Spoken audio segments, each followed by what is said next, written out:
running back as well. Modine last week rushed for 165 yards in his CFL debut. The Gold Miners and the Argos on the CFL Live.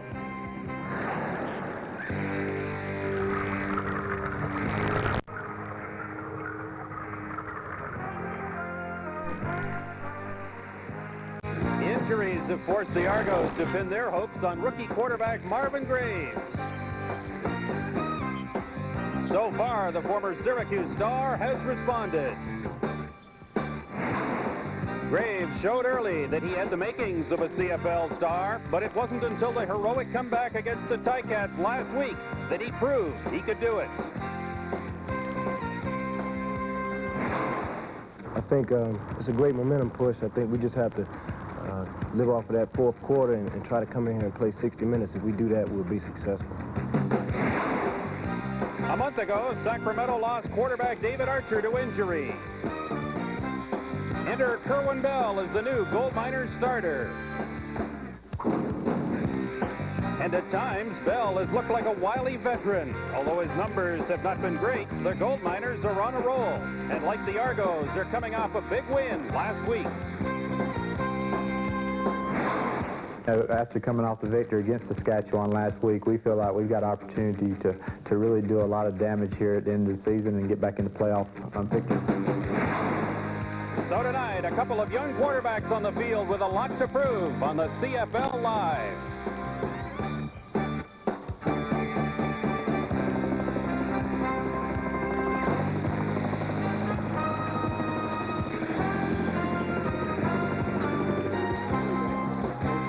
Good evening, ladies and gentlemen. I have in my left hand a copy of tonight's TSN Top 5. Our Top 5 category tonight from the home office in Swift Current, Saskatchewan. Reasons why you should be glad you joined our broadcast. Here we go. Number 5, the playoff race. And both teams are alive in the East and West divisions, respectively. Number 4, rejuvenated defenses. A lot of new players on both teams. Number 3, young quarterbacks. That's always exciting, at times exasperating, but fun to watch. Number 2, there are no lawyers on the premises. And the number 1 reason we're glad you could join us here tonight, this game will be played. And to talk about this game, let me introduce John Wells and Leif Pedersen. All right, Peter, it is nice to be here in Sacramento. Real live professional sports. On television, a little tough to come by these days. Two teams are coming off their most important wins of the season just last week, and the Argos very excited about the running back they uncovered last week. Well, John, I thought Modine made quite an impact in his first start against Hamilton last week. And, you know, I thought Toronto in the last few ball games was hoping to run the ball well. I think now with Modine, a true running back at 5'11", 200 pounds, they definitely can run the football. And that makes a difference, I think, especially for a young quarterback like Marvin Graves. Doesn't have to rely on throwing all the time. He can fall back on that solid running game. Yeah, but it may be a little bit tougher this week because suddenly Sacramento has put together a rather solid defense. Yeah, what a difference a year makes. Last year giving up points all over the place, but this year they're ranked number 2 in the league right now and number 2 in pass defense. So I know teams are having difficulty throwing the ball against them, and it's really kept them competitive in almost every game they've been in. We're pretty close to Vegas in these parts, and the bookies down there like Sacramento by 5.5 in this one tonight, Peter. Well, there are a couple of personal milestones to talk about as well. Rod Harris, the great slot back for Sacramento, number 81, just 102 yards short of the magic 1,000-yard receiving mark. He made it there last year. He was an All-Canadian. He's on course to do it once again. And, of course, Paul Massotti, number 88 of the Argos, needs 25 yards to become just the 3rd non-import receiver in the last 40 years in double blue to cross the 1,000-yard plateau. So we'll watch those two and many others as we present the CFL Live in a great matchup, Sacramento and Toronto, here on TSN tonight. Peter, the 3rd ever meeting between the Gold Miners and the Argos, 1 win each and 2 high-scoring games in 1993. What will be the difference in the only meeting in 1994, partner? Well, John, we touched on it briefly in the opening, but I think it's the running of Modine. You look at the Toronto game plan, and, you know, I think it'd be very difficult to have Marvin Graves just go out and beat this team with his arm alone. But I think the Toronto Argonauts definitely have to establish that running game. If Dean can have a 100-yard-plus day again, I think they stand a great chance to win this game. Ready to get it underway with Roman Anderson, who turns out to be the CFL Player of the Week for his performance in Saskatchewan last week on a perfect night for football here in Sacramento. It's funny, Marvin Graves was a close second in that voting for Offensive Player of the Week with his 4 touchdowns in the fourth quarter to beat Hamilton. And we're underway. This is Modine. He gets his hands on the football early in this one for the Argos and slashes his way out near the 34-yard line. Tonight's starting lineups are brought to you by Speedy Autoglass. Don't take a chance. Take your Autoglass repairs to Speedy. And the man of the hour last week at Skydome in Toronto, Marvin Graves, and he had quite an afternoon on his season. 8 touchdowns to 3 interceptions. I think, John, what's impressed me as much as anything in the brief time that I've seen him is his ability to read defenses as a young quarterback. It's always the tough aspect of your game, but he seems much more advanced than most other young quarterbacks. And Graves swings this one out to the far side. Gordon made the catch, and there's not much running room as Bobby Humphrey was over to make the tackle. In the backfield with Marvin Graves, Dwayne Ford, and Modine to run the football. The outside receivers for the Argos to begin, Paul Massotti and newcomer Troy Dickey on the outside, and inside Robert Gordon and Rob Crefo.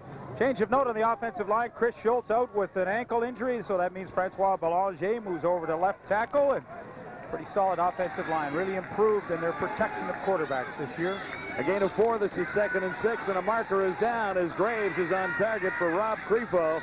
Crefo has enough yardage for the first down, but we'll see what the infraction was back behind the line. And the indication there, as you see from Michael Jovanovic, is the penalty against offside Sacramento. On the defense, number 56.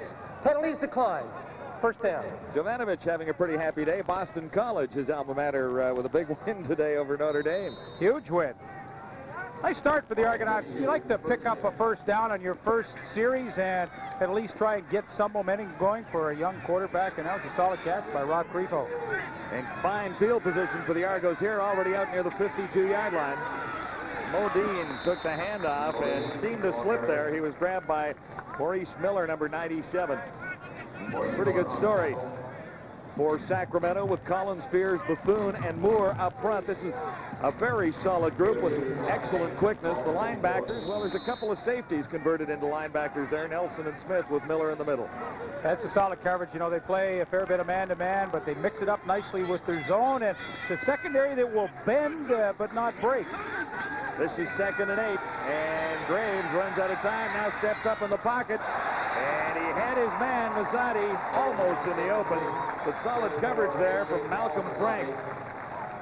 Well, this was the biggest fear the Sacramento Gold Miners had, was not getting enough initial pressure on Marvin Graves and allowing him to do just this, step up, run, and allow his receivers those extra few seconds to get open. But that's a heck of a job by Malcolm Frank to follow Massotti all the way across the field and get his arm in to knock that one away. Wayne Lamley is in to punt. On 3rd down for the Argos, one bounce to Rod Harris. And Harris finds a bit of a seam, decent return as he gets out near the 25. And the Gold Miners will begin back there. Kerwin Bell is the starting quarterback for Sacramento for the 2nd week in a row, in relief of David Archer, who's on the sidelines with an injury. A few too many interceptions for Kerwin's liking so far, 6 of those compared to 1 touchdown toss. And our conversation with him yesterday, he said, traditionally, I have not been a quarterback that has had a poor touchdown-interception ratio, and starting tonight, I'm going to fix that. So we'll see how he does. It is 1st and 10, Sacramento, beginning at the 23-yard line. And he keeps it on the ground. Bell does. Miles, number 27, Charles Miles, averaging 5.4 yards a carry, has 7 on that. Charles Miles and Tony Burse. Burse is a newcomer in the Sacramento backfield, along with Kerwin Bell. The outside receivers are James Pruitt and Tony Hargain, and inside it's Rod Harris, always reliable, and Trey Everett. It's an offensive line that just loves to run block. A little suspect on pass protection, but with the running game, these guys are solid. This is Miles, and well read by the Argos that time, as Miles can't find any running room. Number 99, Mike Campbell, was there, and he had some help. Swift Birch was in the area as well, so quickly it's a 3rd down kicking situation for Sacramento. Kay Stevenson, the only coach the Gold Miners have ever had, at least the only head coach. It was interesting yesterday, with Roman Anderson kicking so well, their field goal kicker, we said, does that change your play selection, as he calls most of the plays when you get into scoring territory? Do you become maybe a little more conservative knowing you have such a high percentage kicker? He said, nope, every time we have the ball, we expect to score a touchdown. The only coach in the history of football that would expect that every time. Here's the pinball, Mike Clemens, finding some room to the outside. It looked like he was stopped, and here goes the pinball. One man to beat. And the kicker finally forced him out. Curtis Moore was over on the tackle. 41-yard punt, 30-yard return. And with a pinball, Mike Clemens on the field, the Argos have instant field position. No score so far in Sacramento. Early in the opening quarter in Sacramento, a big evening for both the Argos and the Sacramento Gold Miners. The Argos in outstanding field position on this possession, beginning at the 41-yard line of Sacramento, thanks to a great return by the pinball, Mike Clemens. That's an interesting situation with Pinball Clemens right now. Really hasn't lost his job to Modine. I mean, Modine played so well that Bob Abilovich really had no choice but to start him in this game. But I think they can become a very effective offense using Pinball as a fifth receiver, bringing him in that fashion. And, it really just makes the team that much deeper and that much better. Modine with an outstanding week in his debut, averaged 6.8 yards per carry and ran for 165 yards against the Tiger Cats. One touchdown last week.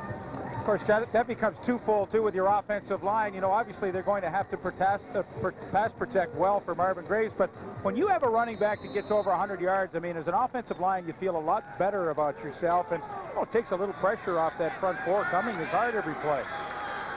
First and 10 Argos at the Sacramento 41-yard line. Three receivers to the near side, and Dean gets the call. Tough running inside for 3 yards by Modine. And it was Curtis Moore and George Bethune, 93 and 94, standing in his way that time.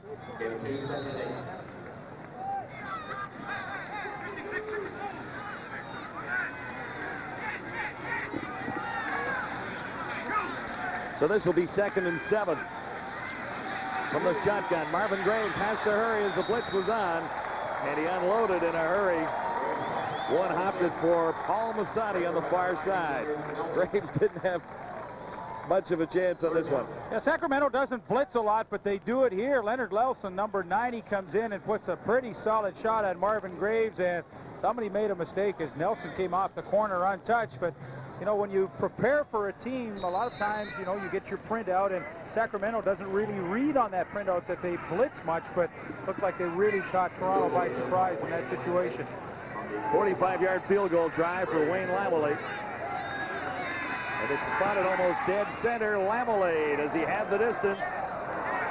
He has 3 points for the Argos. A little hesitation on the goal line there by the official.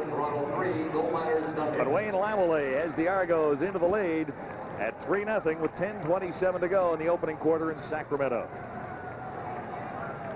Well, as you compare the kickers in this ball game tonight, and usually what happens with two evenly matched teams, the kickers may decide. If there you see Roman Anderson having a terrific year. When you look at Jim Croucher was their kicker 1 year ago, and it was very iffy every time he lined up.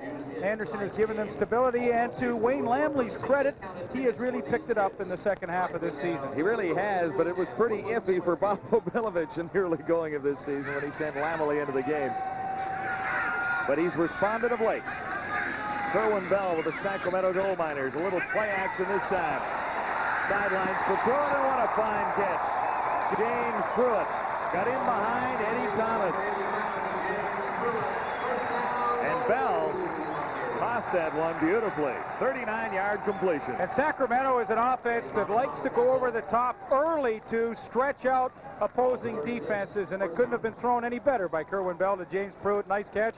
Pruitt often suspect at making a lot of catches and then dropping the easy one, but that time made the catch easily. And Sacramento, they will go deep. They are the Mad Bombers of the CFL. No question about that. Even without David Archer in the lineup, as you saw. Set up at the 35. This is Miles, and he has room on the right side. Charles Miles has another Sacramento first down. Eddie Thomas forced him out. Here's the way the Argos line up defensively with a pretty solid group up front in particular. Mike Campbell, The newly arrived Jeff Fields, Rodney Harding, and Swift Birch getting better by the game.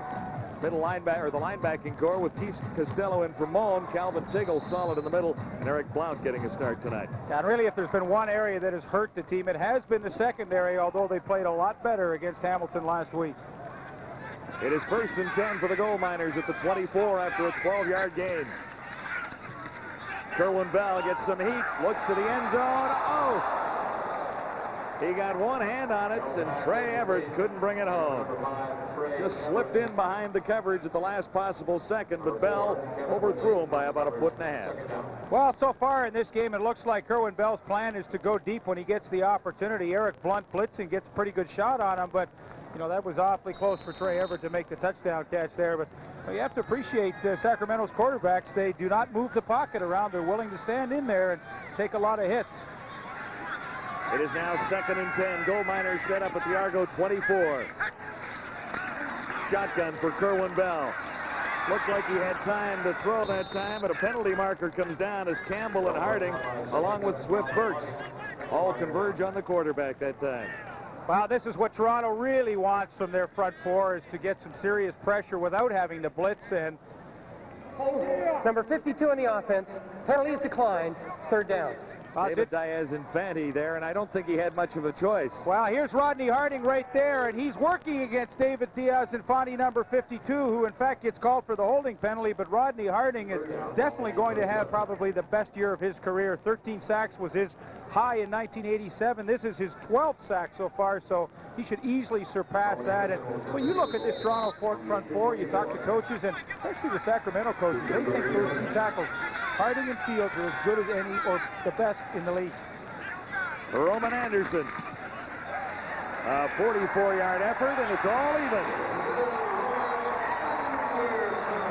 Anderson continues with a hot hand. He's 1 for 1.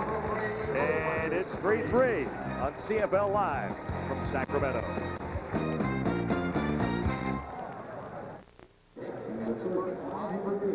Concern on the Toronto Argo bench, Mohamed Shamsuddin, number 32, who had that great game last week against Hamilton, is hurting a little bit. It's a bruise on the left thigh above the knee. He's pretty sore. They just replaced the thigh pad there. The medical people still looking at him. We're not sure if he's going to be able to go back in this half. They're still paying some attention to him. It came on the kickoff return where he made the real good return up near the 40-yard line. All right, Peter, thank you for that. And we'll keep you posted on Modine. Meantime, that means Mike Clemens is into the ball game as the running back, and he was in the last sequence as well, and figured heavily into the Argos' success. Flags down, and Graves is hit as he tries to throw this one. Intending that for Troy Dickey, and the coverage supplied by Junior Robinson. Penalty looks like it's going against Sacramento. 5:11 to go in the opening quarter. John, it's interesting. I think Sacramento is blitzing more than they normally do, and obviously that's to try and upset a young quarterback in Marvin Graves. There's Maurice Miller, the true leader of this defense. He's an outside linebacker converted to the middle, and that's one of Sacramento's goals, is to have more team speed, and slowly they're really doing it with the addition of Roosevelt Collins at rush end. That moves Ledbetter inside. They're just a much, much quicker team than they were a year ago. Let me correct myself. The penalty is in fact against the Argos, a procedure call against Marvin Graves.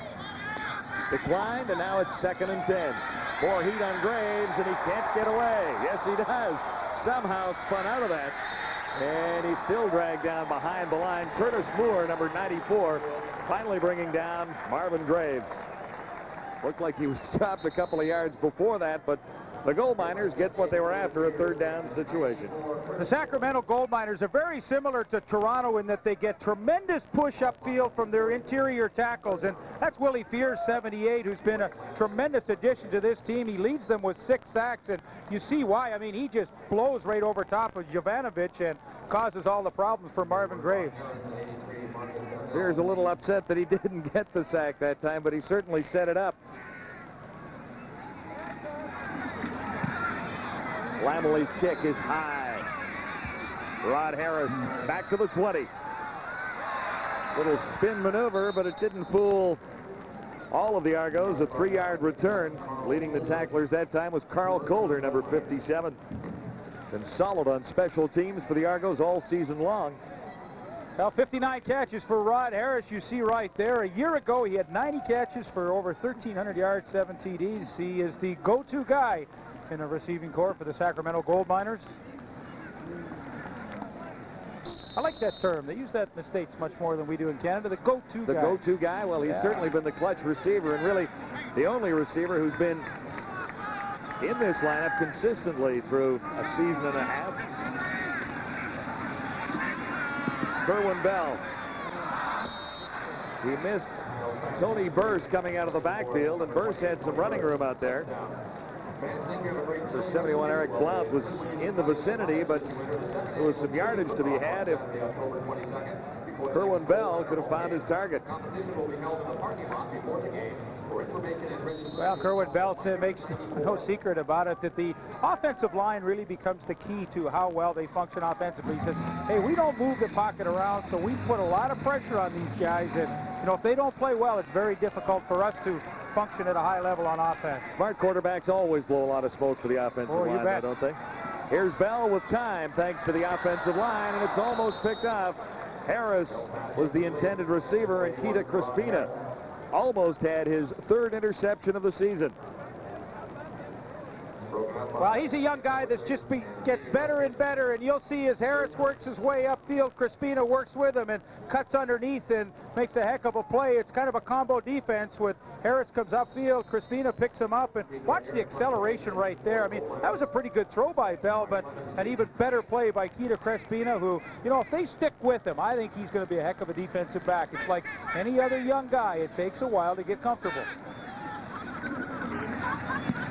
Gardier's punts. Chasing pinball back near the 40. He bobbled it there and got up in time to grab a yard. Penalty markers down. Tony Burse leading the tacklers for Sacramento.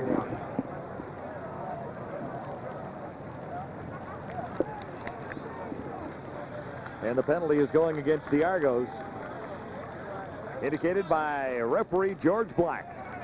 3-3 the score. Illegal block. Number 24, Toronto on the return. 10-yard penalty.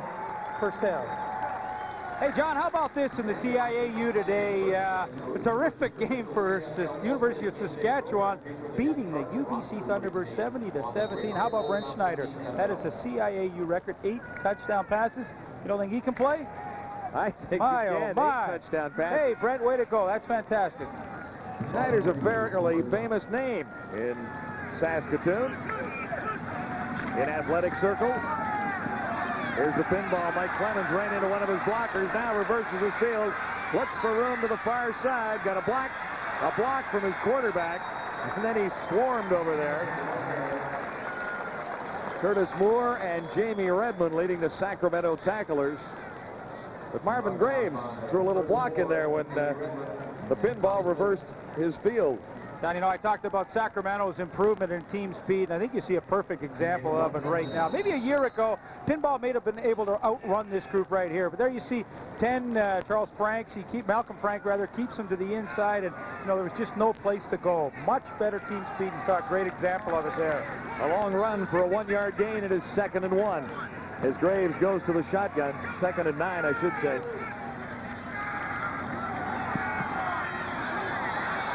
Sideline pattern. Mazzotti stretches out and can't come up with a football. Paul Mazzotti, number 88.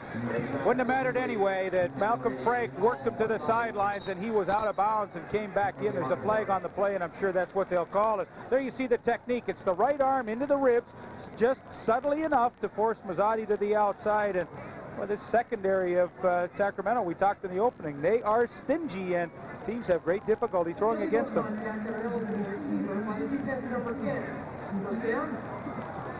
Well, they called Malcolm Frank for illegal contacting the receiver, and so it was for forcing Mazzotti out. Yeah. Not that subtle. Well, Malcolm Frank shouldn't worry too much about that, I suppose. It could have been worse. 1:40 to go in the opening quarter with the score tied 3-3. And the Argos 1st and 10. Ball at the 43. Good fake by Graves. And he looked for Robert Gordon, who got one hand on it but couldn't bring it down. Coverage supplied by John Diggs, number 22. Yeah, John Diggs is not a starter, but it shows you, I think, the true advantage that the American teams have. And they have all 7 defensive backs who are completely interchangeable. And John Diggs comes in the game. He's fresh and does a nice job staying with Bobby Gordon. I know that's one of the complaints of Bob Obilovich and some of the other coaches, that, you know, you just have more depth on the American rosters than you have on the Canadian ones. 2nd and 10, Argos at the 43. Some early movement as the flag goes down, and Graves looks deep. This one is picked off. Grabbed by Malcolm Frank, and he starts his return. Stopped out near the 45-yard line.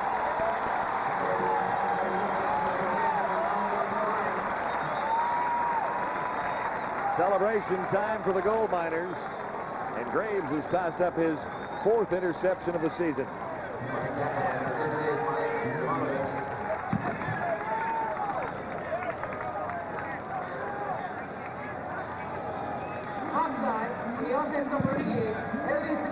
Well, the interception will stand here. Pretty solid technique by Malcolm Frank. This is a matchup that Frank is definitely winning here in the first quarter. He becomes the receiver and makes a heck of a catch.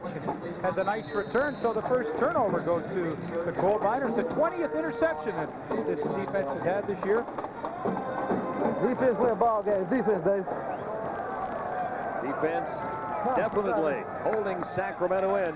They've won 3 of their last 4 games, and on first down, Bell has Everett. And he'll have another first down. Trey Everett. Keita Crispina making the tackle. The gain is 12 yards.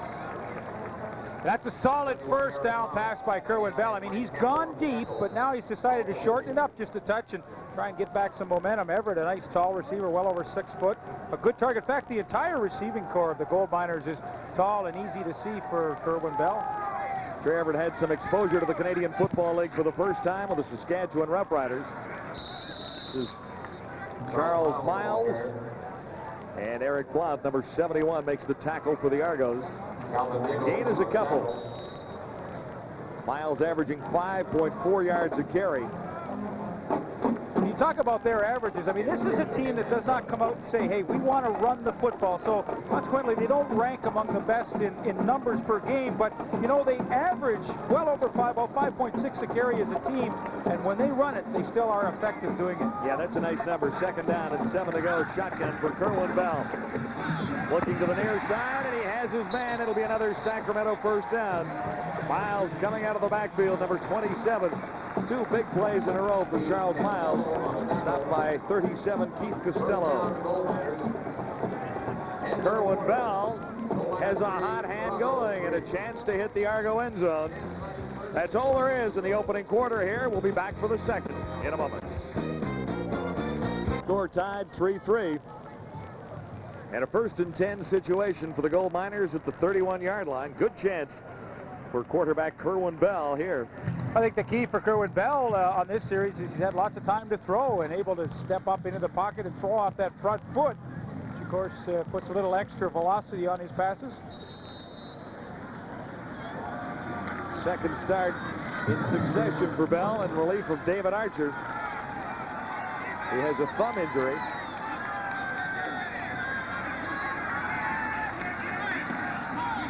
Bell to the far side, and Dowdell makes the catch. That's Marcus Dowdell, number 83, and he is inside the 15-yard line.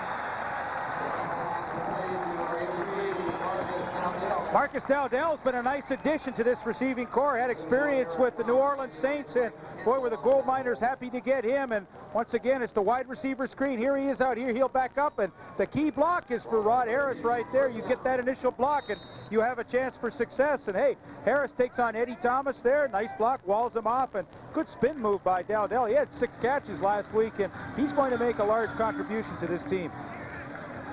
Gold Miners with a 1st and 10 set up at the Argo 13. It's a tie ball game at 3-3, and Charles Miles is grabbed in the backfield. Swift Birch, number 90, was there. Let's take a look at the stat story tonight, brought to you by Subway, the place where fresh is the taste. Time of possession favors the Argonauts, 8:38 to 6:22. Net yardage favoring the Gold Miners at 76. And it's pretty close in just about every other area except passing, I guess. Well, the one turnover by Malcolm Frank, his interception, has set the Gold Miners up for this scoring drive. A loss of 4, making this 2nd and 14. Back at the 17 now. Here comes the heat on Bell. He stands in and fires. Rod Harris had it and dropped it. Rod Harris should have had his 10th touchdown catch of the season. Boy, Kerwin Bell couldn't have thrown the ball any better. He knows it. Hey, that's one that he should have had. And for the most part, Rod Harris will make that catch. You're going to see it come right at you. And, boy, you be the judge. Mercy. Oh, I think he's in behind Keita Crespina. A good, solid post pattern, and it certainly would have been 6. so. The Gold Miners will settle for a field goal drive from Roman Anderson, and Kerwin Bell knows that he should have been up by a touchdown.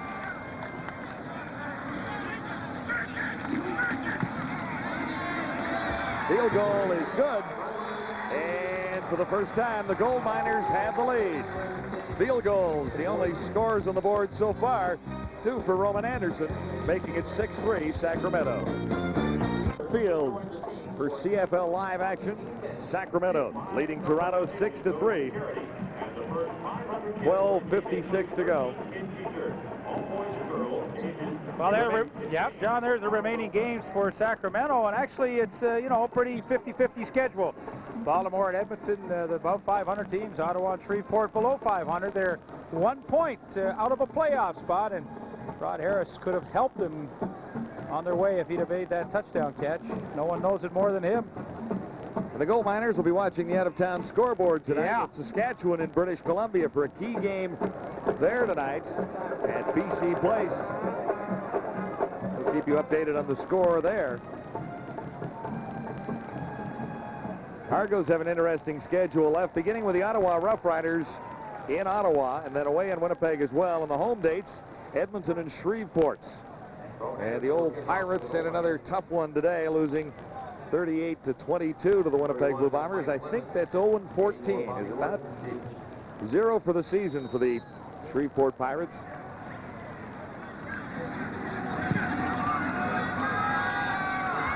This is Robert Gordon on the return for the Argos. Looking full room to the far side, and there's nothing over there. Leading the tacklers that time, Dave Harper and Leonard Nelson.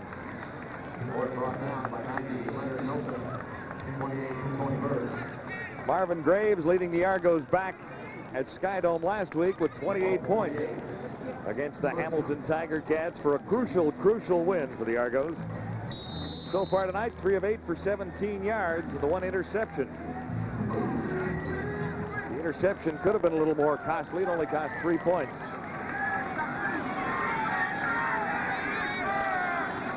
From the 28, this is Mike Clemens, and the pinball is corralled by Maurice Miller, number 97.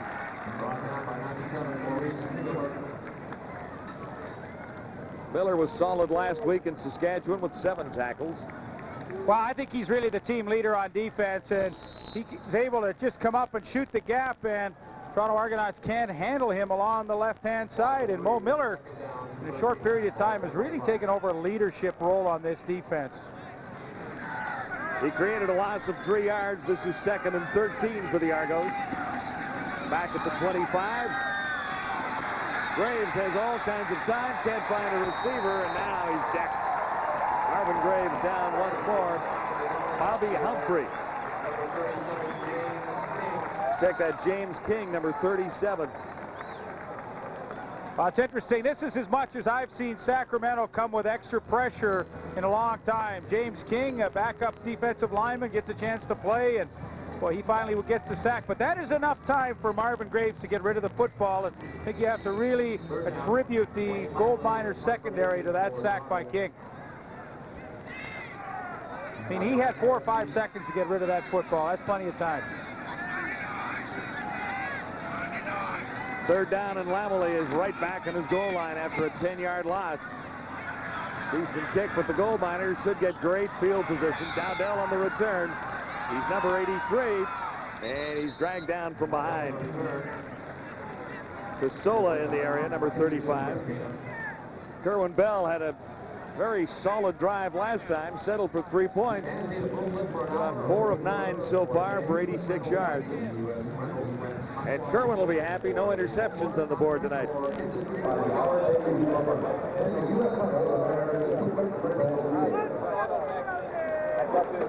Willie Fears, a solid night so far for Sacramento. 11:07 to play till halftime with the gold miners in front of the Argos 6-3. Sacramento 1st and 10 beginning at the 52. Bell stands up, fires to the far side. Burse makes the catch, and Tony Burse forced out by Calvin Tiggle, number 73. Tony Burse playing in his second game.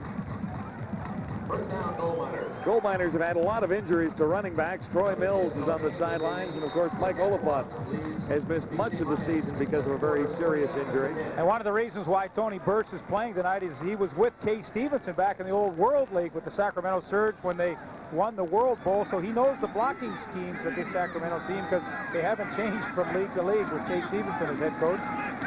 On 1st and 10, Everett makes the catch and comes close to a first down.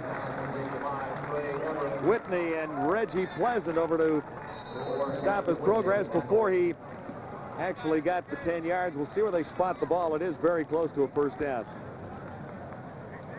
I think Kerwin Bell's had a lot more success when he's decided to throw the ball shorter. You know, he wanted to go over the top early, which I don't disagree with. And now that he's done that, he's starting to shorten down those pass routes a little bit, and he's getting some real momentum going with his offense. This is the second good drive in a row he's put together.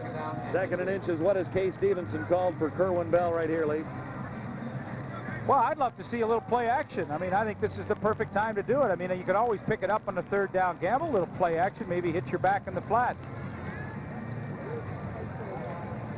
Free play for the gold miners here. 2nd down and inches to go. 10:18 to go till halftime with Sacramento on top of Toronto 6-3. Bell takes it himself and decides to take the first down and make sure.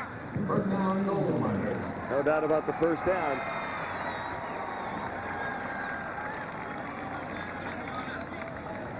David Archer on the sidelines watching Kerwin Bell in action for the 2nd straight start. Talked to David Archer yesterday. Hopes to be back before the end of the season, but I think with that fractured thumb, I don't see it happening. 1st and 10, Sacramento at the Argo 29. Bell stands in, looks for Pruitt, can't make the catch. Tight coverage by Reggie Pleasant on James Pruitt. And that's a real height mismatch with Pruitt at 6'3" and Reggie Pleasant about 5'10", and you'll see Reggie Pleasant with a heck of an effort to come up through the arms of Pruitt and knock that ball away. There he is. The left hand goes up and knocks it away. But that is a height mismatch, and, you know, had Bell thrown that just a little bit higher, I'm sure Pruitt might have been able to make the catch. Wouldn't matter, though, because there is a holding penalty on Rob Stevenson, number 60. So this will be 1st and 20. Back now at the 50-yard line. Reggie Pleasant still smiling about tight coverage on James Pruitt. 4 receivers to the far side of the field on 1st and 20 for Kerwin Bell. He's looking over the middle. Pruitt, the intended receiver, and it's picked off by Whitley. Kevin Whitley still standing as he crosses the 35 and brought down at the 40 by Trey Everett, the outside receiver. So first interception of the night tossed up by Kerwin Bell. Argos will take the turnover gladly and try and get back to even in this one. This is CFL Live from Sacramento. Of the season. Here's another peek. I think Kevin Whitley makes a nice play, simply an overthrow, and Whitley there in the zone coverage, and that's what you want to do as a defensive back. I mean, here's Whitley right up there. He's just reading into the quarterback and watching his eyes, and of course when the ball is in the air, then he reacts to it. I mean, the ball is a little overthrown. He makes the interception, but you know, when you're in that zone coverage, what you want to do is get your deep drop then look into the backfield and react to the ball in the air. He did it perfectly. Kevin Whitley slightly shaken up on the return on that play, but I do believe he'll be back in the football game after grabbing his second interception of the season. Argos with a first down now at the 40-yard line. 8:57 to go till halftime. Marvin Graves looks to the near side and has his new receiver, Troy Dickey. He's short of the first down. Malcolm Frank, number 10, on the tackle. Troy Dickey's kind of like Modine last week. He's been in camp for a few weeks, and he's a guy that they've just been dying to have a look at in game situations. He's 6'3", 225 pounds for a wide receiver. He's got 4.5 speed out of Arizona, and he's one of these guys in practice that you say, hey, this guy is dynamite. Let's see if he can do it in a game, and it's a big opportunity for him. Yeah, how do you keep a guy with credentials like that out of the lineup? 2nd and 1 after a 9-yard gain, and Mike Clemens may not have the first down. We'll see. Will they spot the ball? Bobby Humphrey makes the play, number 39, and, well, I guess he's got it.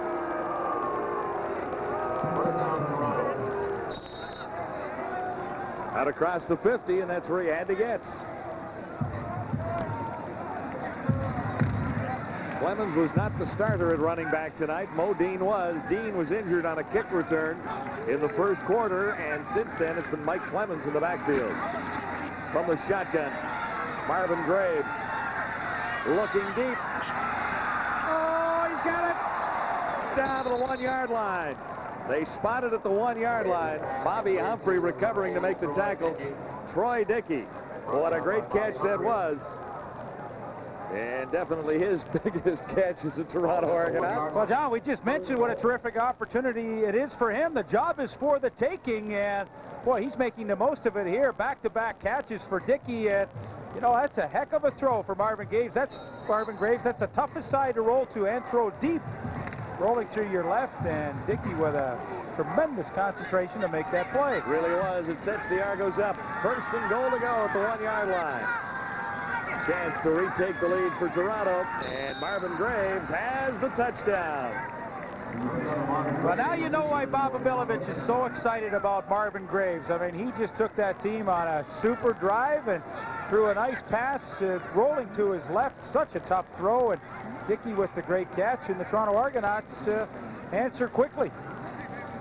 It was a wonderful toss from Marvin Graves to get the Argos down to the 1-yard line, and the newcomer at wide receiver on the right side, Troy Dickey, almost had a touchdown, but he was grabbed from behind by Bobby Humphrey at the 1-yard line. Argos got it on the next play and had the lead. And one more to that total now. It's 10-6. The Argos leading the Sacramento Gold Miners with 6:41 to play till halftime. This is CFL Live from Sacramento. Brought to you in part tonight by Subway, the place where fresh is the taste. Rather entertaining football evening with some fine catches. Pruitt made a big one for the Gold Miners, but none bigger than the one we just saw by Troy Dickey. Well, there it is, 4 plays, 70 yards, and the Argonauts get their first touchdown of the night. But you know what I like? They converted the interception into points. The touchdown, the interception by Kevin Whitley, and 4 plays later, the Argonauts have their first touchdown. And as a coach, you just dream about having an offense that can capitalize on turnovers and mistakes. 1 turnover each way so far. The Argos have 7 for theirs. And ready now for the kickoff with Dowdell deep along with Gamble. This is Gamble on the return for Sacramento. Hard guy to bring down, but he is surrounded by Argonauts near the 39-yard line, and that's where Sacramento will take over as Kerwin Bell comes back onto the field to try and retake the lead. Long discussion with head coach Kay Stevenson before Bell gets a chance to take over. Stevenson, as you mentioned earlier, likes to call the plays himself.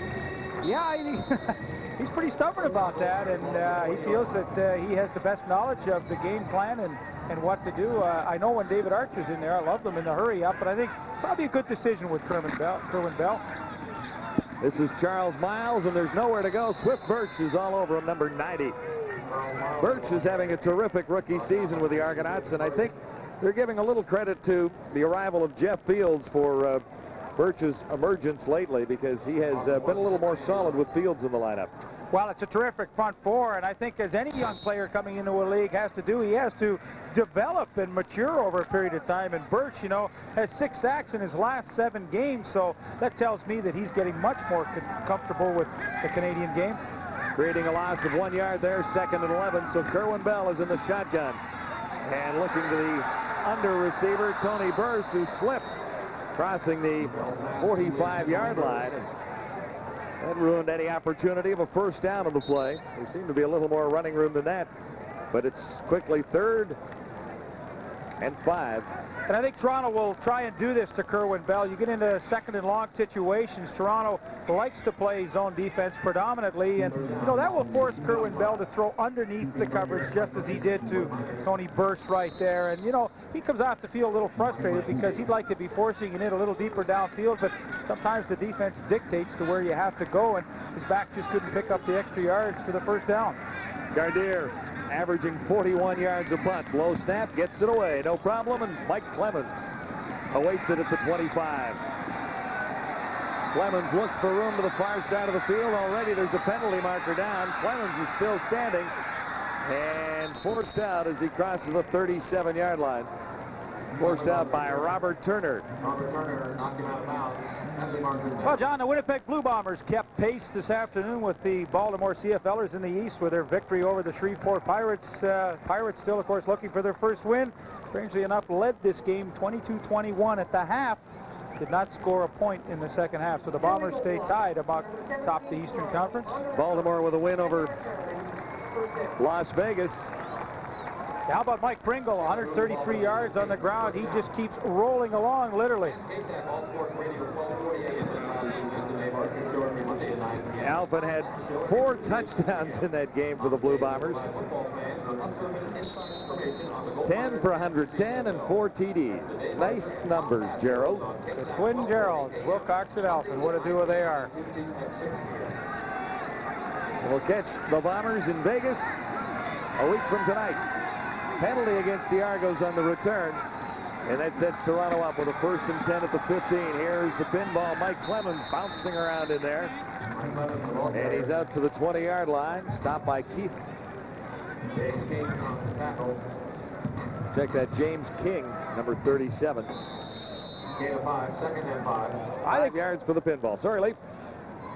I think this has really put a damper in the Argonauts' plans, having Mo Dean out of the lineup now with that thigh injury. Mike Clemens was going to be kind of like a 5th receiver in there, bring him in the 5-pack situations, and that would put a lot of pressure on the defense. You can really spread them out, but there you see Mo Dean right there, and it looks like he's kind of itching to get back into the game, but you're trying to stretch out that quad muscle that's obviously tightened up with the hit he took. But this has really changed the Toronto offensive game plan all of a sudden. Injured player belonging to the Sacramento Gold Miners is number 78, Willie Fears. See what happened here, Lee? Let's go back and have a look at Willie Fears. Here he is, right up here, big old number 78, engaging in his block with, I believe, 68, Mike Jovanovich. And Jovanovich just kind of rolls over on him as Fears tries to make the play. Can't believe pinball falling on him would hurt him. No, I wouldn't imagine at 170 pounds. Almost looks like a cramp the way they're pulling the ankle back. And Willie Fears has a Grey Cup ring with the Winnipeg Blue Bombers a number of years ago. He is a well-traveled defensive tackle. He's playing alongside another former Bomber, and George Bethune, who was in Winnipeg for a very brief time, number 93. Willie Fears, number 78, is up and apparently feeling a little bit better now.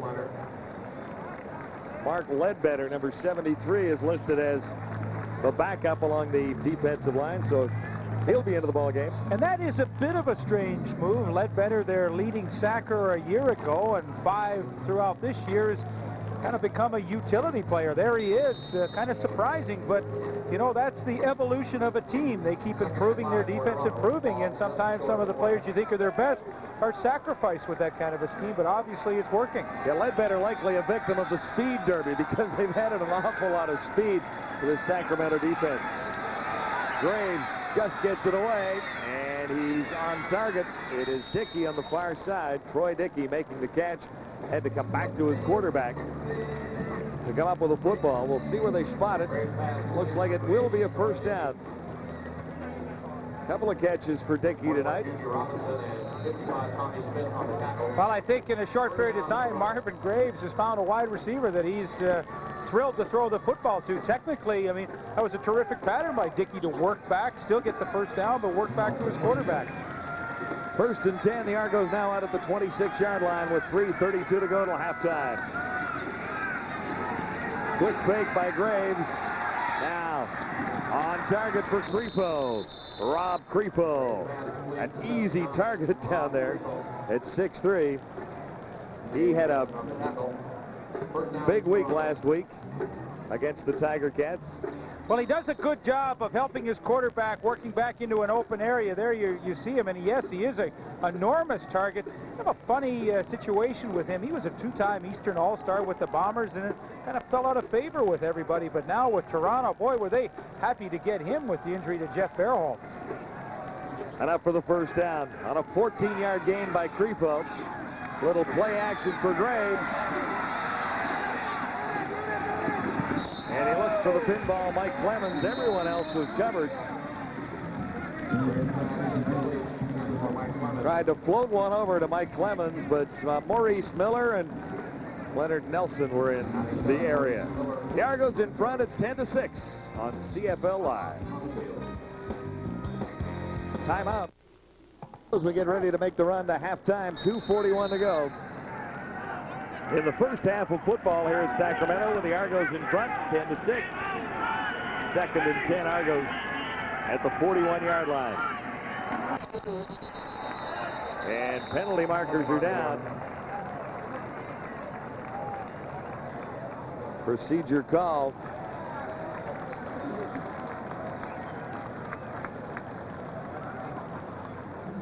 One of the wide receivers getting a little bit of an early start.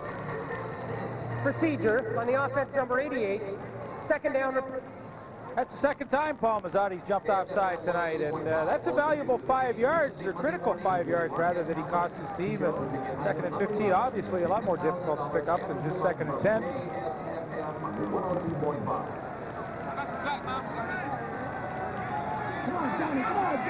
Graves facing 2nd and 15. Back at the 35. Has time and looked over the middle. That was intended for Robert Gordon. I think it was tipped by Leonard Nelson. Nelson got a hand on it, and 3rd down, and quickly a punting situation for the Argos.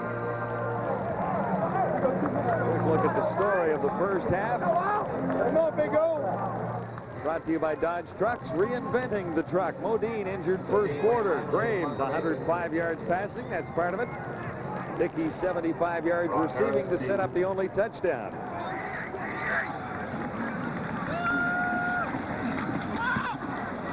Lamley doesn't get this one deep. It's Harris near the 40-yard line. And that didn't fool Joe Sardo. Number 38 was right on top of number 81 to make the tackle there. Sardo is a second cousin to Paul Mazzotti.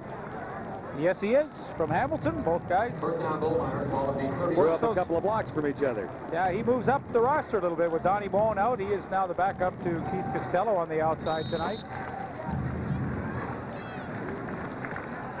Let's see what Kerwin Bell can do with the Sacramento offense here. He's got 2:12 till the half and begins at the 39-yard line. Bell under the cover has Tony Burse. Burse puts his shoulder down and tries to pound for an extra yard. He can't get around Calvin Tiggle. Really a mainstay of the Argos defense. Solid season in that middle linebacking spot.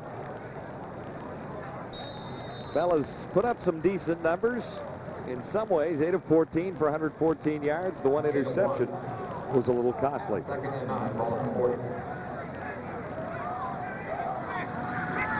Gain of 1, 2nd and 9. Shotgun for Bell. And here comes the charge. Bell eludes the first wave of Argos and then fired it behind Charles Miles, number 27. And Calvin Tiggle obviously in the middle of that one too. He's out there celebrating for the Argos.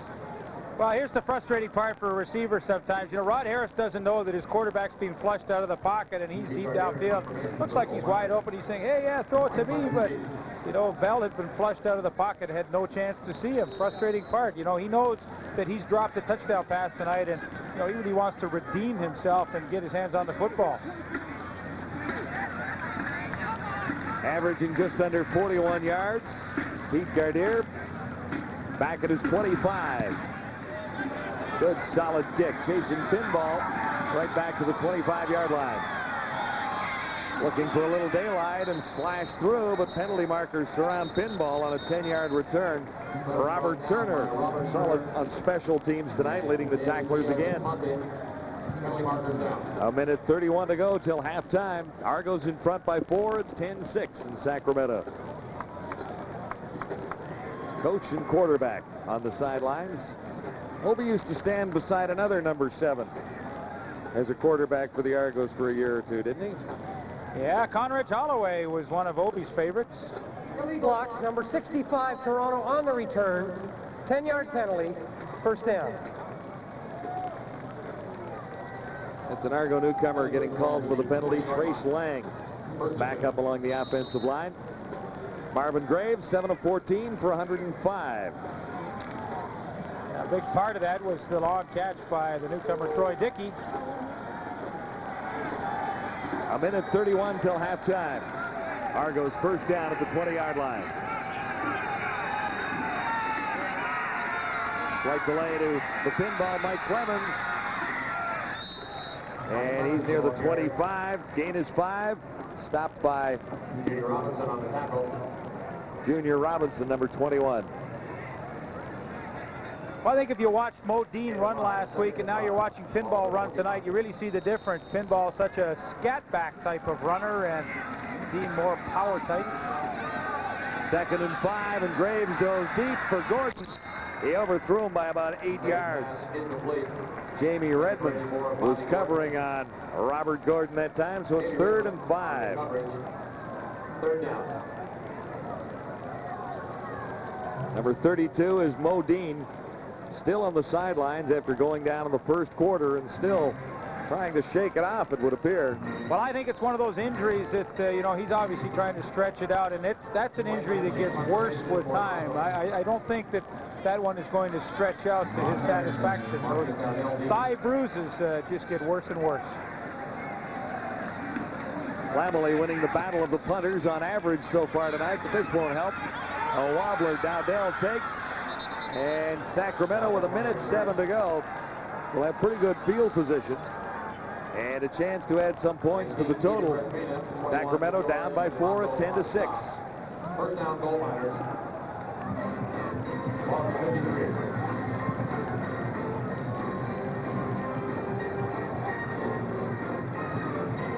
Bob Obelovich has 103 wins in Canadian football.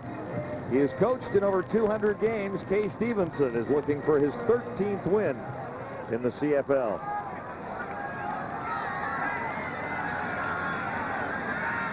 From the 53, first down. Bell has to get out of there now. It's wide open on the far side, and Bell, not a gifted runner, as you'd see from that play.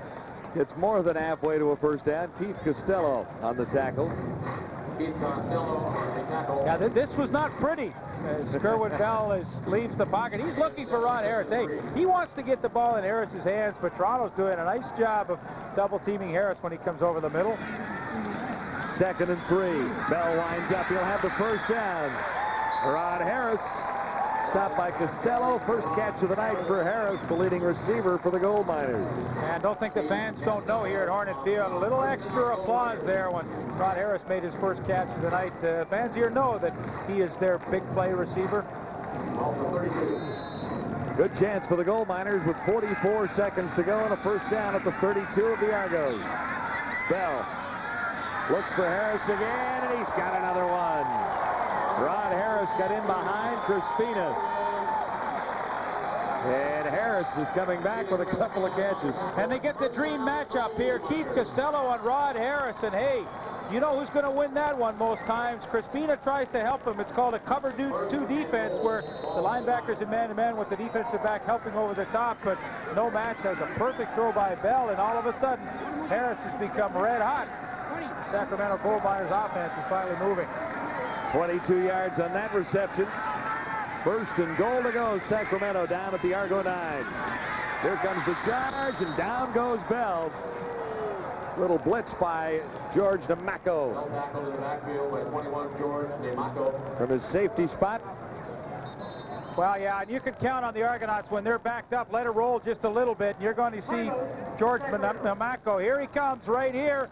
Tiggle and DeMacco coming right up the middle. There's not enough people in the backfield to help out the quarterback, and that was a timely blitz. You can count on the Argonauts doing that every time when they get backed up and threatened deep in their own end. They're going to come with some extra pressure, and so you take a gamble, but that time it paid off. Maybe DeMacco took the worst of that one. He's down on one knee, and that would necessitate a change in the Argo secondary. Backing DeMacco up is Ken Walcott on the depth chart. Well, it's been a terrible position for injuries for the Argonauts this year. They've lost Charles and, made some changes. DeMacco, of course, a running back that has been able to adapt to that middle safety spot. And there's Ken Walcott. He was the backup tonight. Saw a lot of playing time a week ago against Hamilton. Obviously, he will come into the game. 17 seconds till halftime, and at the half, we'll update you on all the CFL happenings this day and everything in the world of sports. Highlights from the Winnipeg victory over Shreveport, and an update on the score from BC, as well as the story of this half. And at this point, we don't know exactly what the score will be at halftime. It looked like Sacramento was in a pretty good position to be in the lead with a first and goal to go at the 9. But all of a sudden, it's 2nd and 16 with just 17 seconds on the clock. Well, I think Toronto's done a nice job defensively of lulling Kerwin Bell to sleep on occasion. I mean, they have been dropping off, forcing him to throw underneath the coverage so many times. And, that time they just brought a lot of pressure. There just weren't enough people to protect. So a chance for Bell here to take one shot at the end zone and then rely on his kicker, Roman Anderson, if he doesn't quite make it. 2nd and 16 from the 16. Everett's in behind the cover, and he drew double coverage. Trey Everett was covered by Reggie Pleasant and Ken Whitley.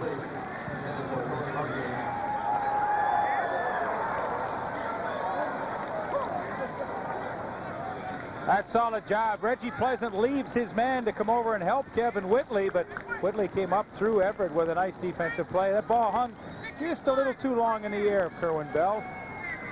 You see a better look at it, and Kevin Whitley, who has an interception, fights up through and just doesn't allow Everett to squeeze it. Nice play by Whitley. And a 23-yard field goal coming up for Kay Stevenson's Sacramento Gold Miners. Anderson is wide from that distance. Whoa, the Argos really dodged a bullet there. They certainly did, all the way down to the 9-yard line with a first and goal to go from there. And they only get a single point, so it's 10-7. And Anderson has all the Sacramento points.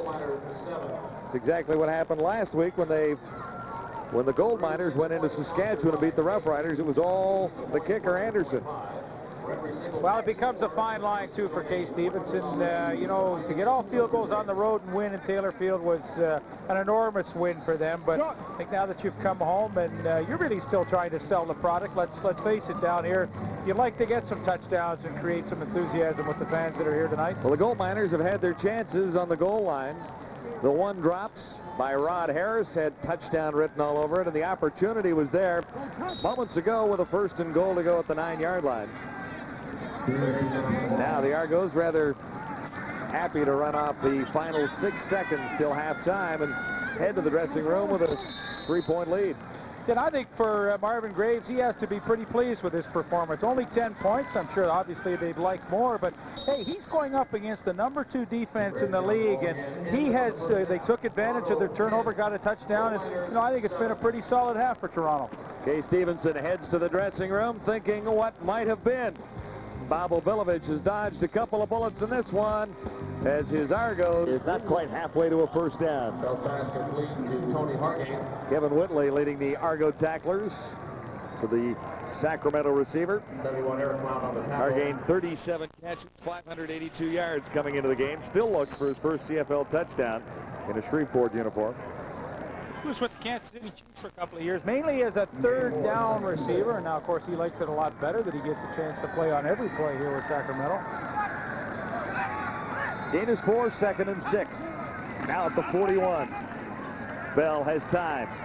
And he has Rod Harris, but Harris is stopped short of the first down.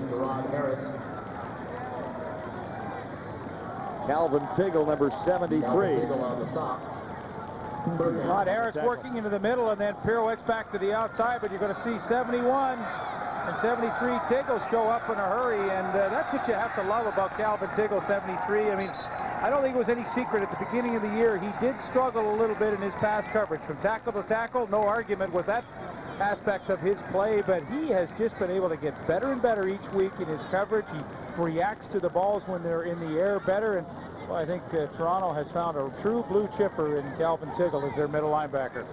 Kerwin Bell looking at 3rd and less than a yard to go.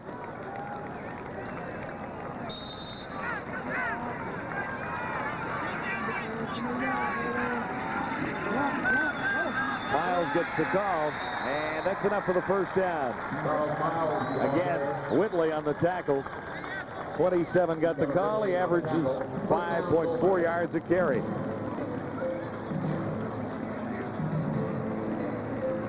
Pretty solid block on the right side. That's number 60, Rob Stevenson. He absolutely drilled Swift Birch, and we're able to pick up the first down. But that's the great feature of Sacramento's offensive line. No question, they are better run blockers than pass blockers. First down at the 49.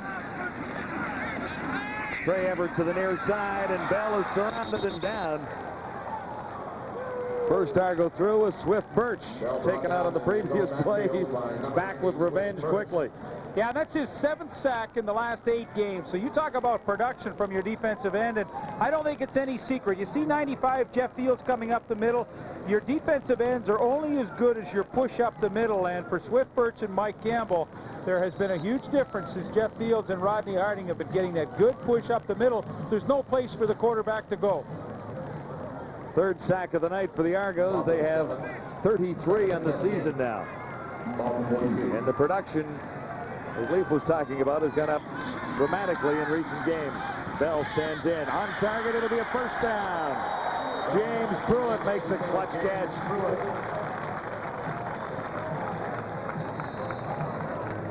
Calvin Tiggle on the tackle. And Calvin Tiggle was back to make the tackle, but it was 2nd and a bunch. And Pruitt came through. Yeah, that's what Sacramento needs. They need guys like Pruitt to make clutch 2nd down catches. I mean, that was a tough situation, but he was willing to make the catch, take the hit to keep the drive going. 19 yards the gain. Sacramento just shy of the 50. There's early movement, and now the flag comes down. And Harris made the catch. He's short of the first down. Rod Harris stopped by Reggie Pleasant. Castello on the stop. Penalty marker down.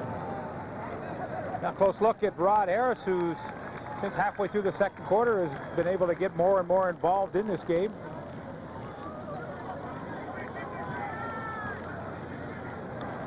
Offside, number 99 in the defense. 5-yard penalty, repeat first down. Mike Campbell was offside. So it'll be 1st and 5. Just nicely into the 3rd quarter with the Argos in front 10-7. 5-yard offside penalty on Toronto. First down and 5. Sacramento now at the Toronto 46.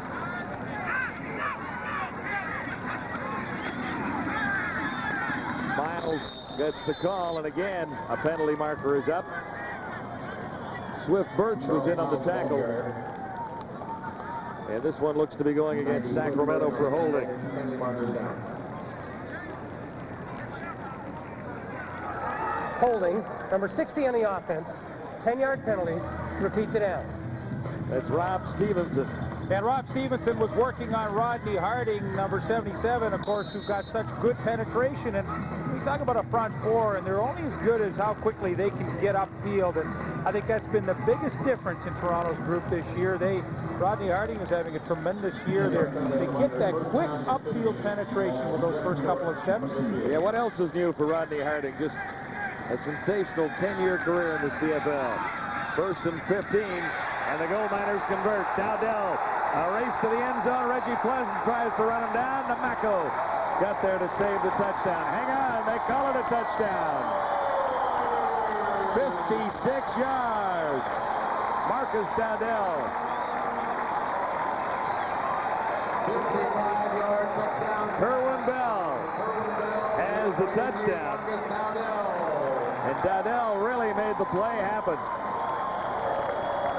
A 56-yard touchdown.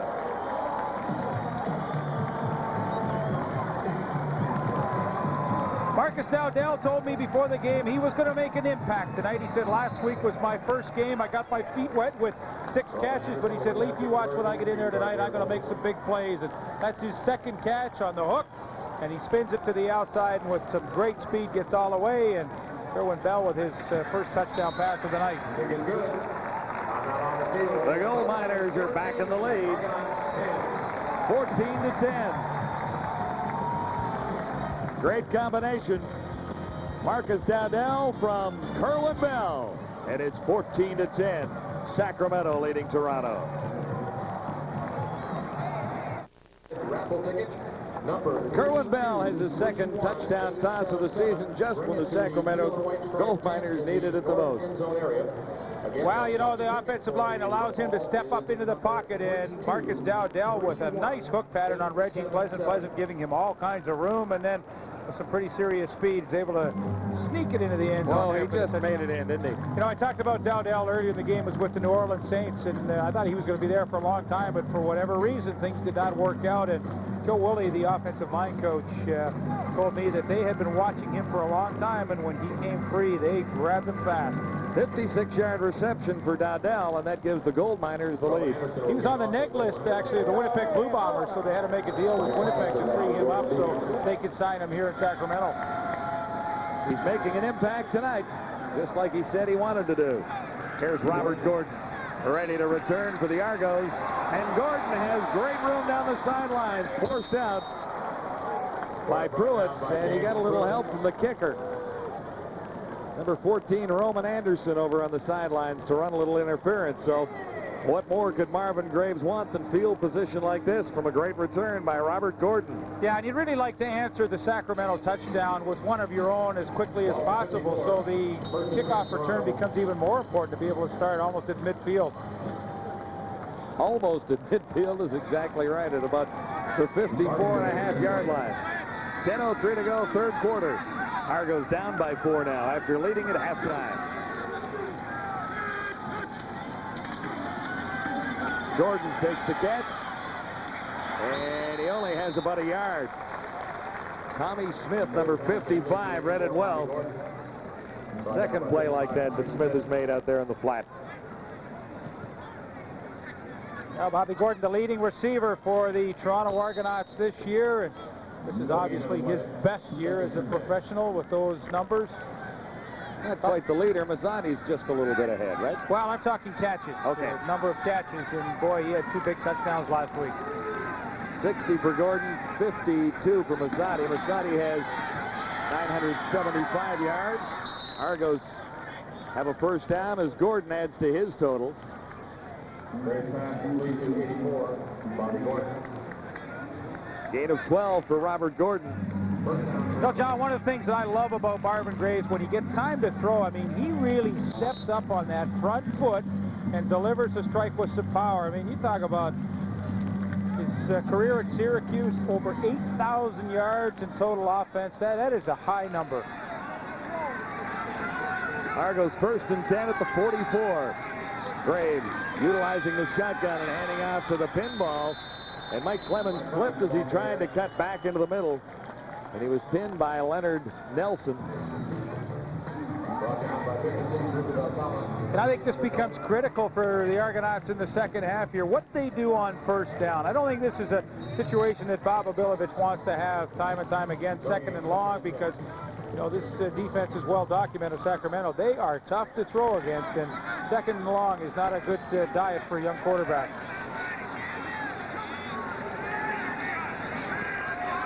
Mike Clemens picked up less than a yard. Here's Graves. There's the heat, and he underthrew his intended receiver. Coverage by Bobby Humphrey, and Gordon was the intended target of Marvin Graves that time.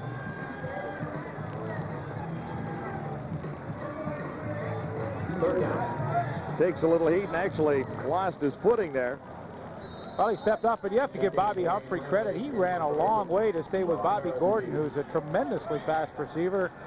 Well, once again, the team speed of Sacramento really is a true key to their success.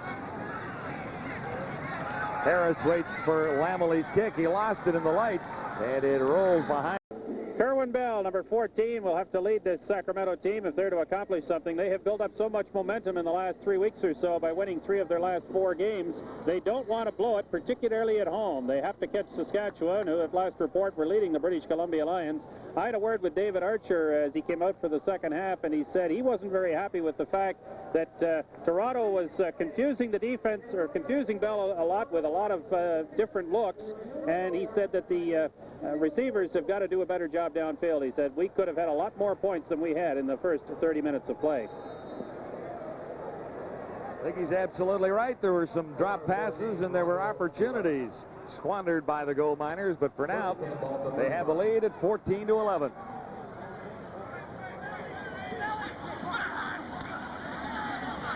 Little play action for Kerwin Bell as he goes over the middle. Hargain makes the catch. A big run afterwards. Down to the 45. Hargain stopped by Namako. Kerwin Bell, hot hand right now. 31-yard gain.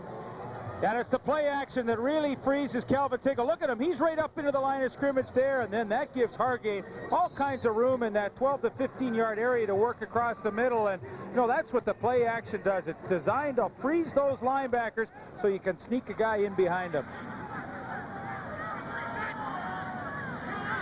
David Gamble into the ball game at one wide receiver spot, and Bell just got that one away. It hangs up and it goes to Harris. He'll score. Tipped ahead to Rod Harris, and Kerwin Bell is in agony as he celebrates his second straight touchdown toss. 44 yards. Bell to Rod Harris, and Harris takes up for the one he dropped. That had 6 points written all over it in the first half.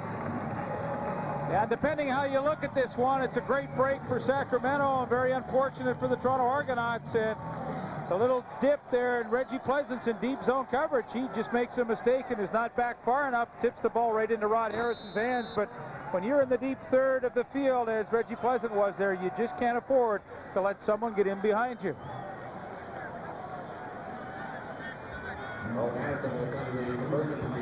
Reggie Pleasant got a hand on it but couldn't knock it to the ground. Harris was there for the touchdown catch. And quickly the gold miners have a 10-point lead at 21-11, but their quarterback is suffering a bit on the sidelines. Here's why. Well, he could have been suffering more had it not been for Charles Miles. You watch him step up on the line because Namako, the safety, is coming right up the gut. And hey, they saw it in the first half. They didn't pick it up. They made the adjustment at halftime. Boom! There it is, and that allows Kerwin Bell just that fraction longer to set up and throw the touchdown to Harris. But when you talk about a team game, hey, Miles picks up the blitz, Harris gets the touchdown. And when Harris sees that on film tomorrow, he's going to probably walk over to Charles Miles and said, hey, thanks, bud, for picking up that block so I could get all the glory. Touchdown number 10 for that guy, Rod Harris. Hey, man. Let's say that. 21-11. It's a game, huh? 6:13 to go, third quarter, and the Argos with the lead at halftime have seen it vanish on 2 quick Sacramento touchdowns. Kerwin Bell has tossed 2 TDs and 1 interception tonight. Wow, he's come out and really taken control of this game in the third quarter. I think Case Stevenson has to be thrilled with the way his quarterback has performed. And for the Argonauts, I don't think they can let the game get any farther out of hand than it is right now. They kick it sharp and Ford took a pretty good hit retrieving that from Harper. That's Dave Harper. Harper might have got the worst of the collision. That's Harper down after colliding with Dwayne Ford.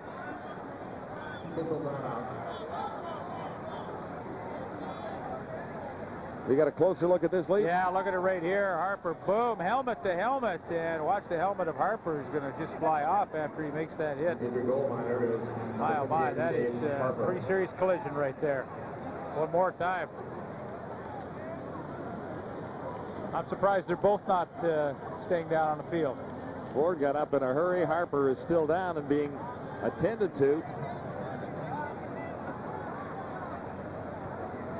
The hit must have jarred the chin strap loose. And that came flying off. Well, I suspect Harper almost got it in the jaw as Ford was a little bit underneath him, and it's just like a knockout punch.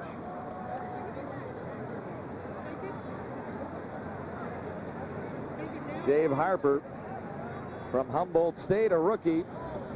Spent 2 years hanging around Dallas on a practice roster, but right now he's down on the turf in Sacramento.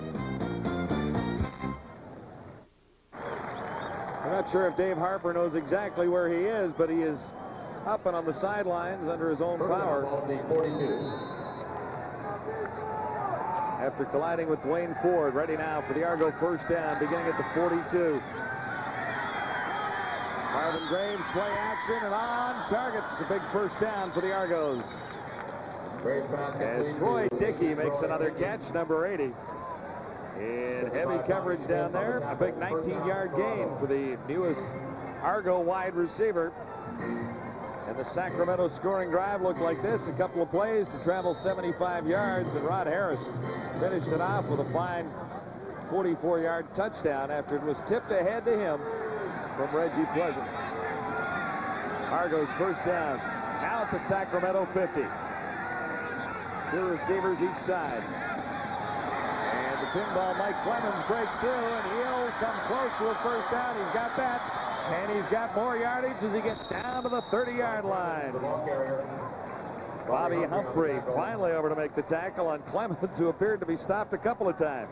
My Roosevelt Collins was in the backfield pretty near when Pinball Clemens takes the handoff here, but somehow he's able to squirt away, and this is the feature that he brings to this offense, is his ability to break tackles at the line of scrimmage and get into the open field. And boy, there's no better example of it than on that last play.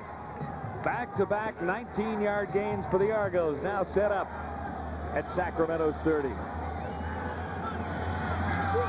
Shotgun on first down, and Clemens gets the call again. This will be another Argo first down. Great pass complete to Mike Clemens. Fairly solid play selection for Marvin Graves. It's Maurice Miller to make the tackle, and 11 yards for the pinball. Well, all of a sudden, pinball has become the focal point of this offense, and I think it's so imperative that Toronto answer that last touchdown reception by Rod Harris in a hurry. They are not a great catch-up team. Yes, they did it a week ago, but that was against a much different defense than they're playing against tonight. Very critical drive for Marvin Graves to finish it off. Absolutely right, with 4 minutes to go in the third quarter. Toronto first and 10, Sacramento 19, and again, Clemens gets the call. 3 plays in a row. Clemens is on the receiving end of the football. Willie Fears made the tackle that time, number 78. Pinball getting a chance to play with Modine. Hurt early in the opening quarter. And I think what Marvin Graves has to anticipate now is some pressure from Sacramento. They're backed up, and they're in a good blitzing situation here. Will the blitz come on 2nd and 6 here? Graves has a chance to pump twice. Can't find an open receiver. Now looks to the end zone. He's got Gordon. He's got the touchdown. Robert Gordon. And Graves had all kinds of time. He bought some time for himself. It's a big touchdown for the Argos. John, remember when we talked to Mo Middle, the middle linebacker, yesterday, and what he said was, we cannot let Marvin Graves do this.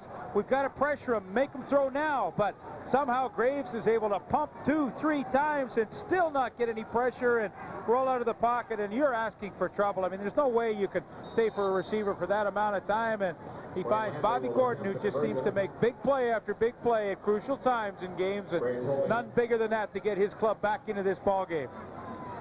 But the key, I mean, they just couldn't get to Graves, and that's a defensive nightmare. It was that time as Gordon grabs his 9th touchdown of the season. And he should be a happy guy, because as you were talking, the Argos really had to answer back-to-back touchdowns by Sacramento. Yeah, I don't think you can expect the team to make these dramatic comebacks week after week. It's just the law of averages are against you. But, boy, you talk about a serious answer to a team scoring drive. That was certainly done by Graves. And Bobby Gordon, hey, best year he's ever had. Well, you have to admire the poise of Graves. He just is so solid in there. And when Bob Abilovich and the entire Argonaut staff signed him out of Syracuse, you know, everybody's always a little skeptical of a young quarterback. And, you know, when you say, well, he's got all the tools, he can do this, he can do that. And we always kind of sit back and say, yeah, well, show me. Well, he's really showing people that he's got some terrific tools. Yeah, and on the other side of the ball, Kerwin Bell, who's been around a little bit longer as a professional, has had a chance to start back-to-back games, and he's tossed a couple of touchdowns.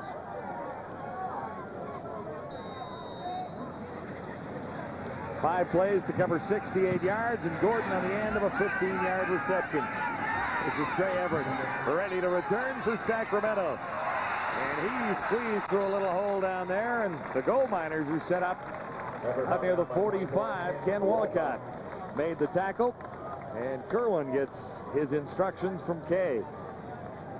Pretty nice numbers for Kerwin Bell, 16 of 24, 310 yards. And he's on the plus side of the touchdown interception ratio tonight. Yeah, I think he'd be thrilled with those numbers with a couple minutes to go in the third quarter. But obviously what they want to do is just, they're having a good night offensively here in the second half. Just keep pouring it on. 2:37 to go, third quarter. It's 21-18, Sacramento leading Toronto. Bell from the shotgun, almost knocked down. And Miles couldn't hang on. That's Charles Miles, and that was Keita Crispina coming up. Mike Campbell just about knocked that down with a big mitt in the backfield.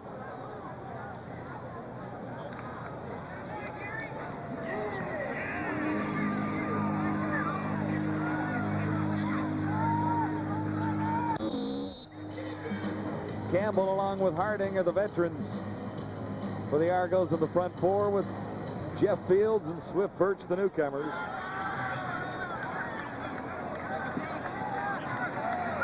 David Gamble, number 6, flanks to the near side for 2nd and 10, Sacramento.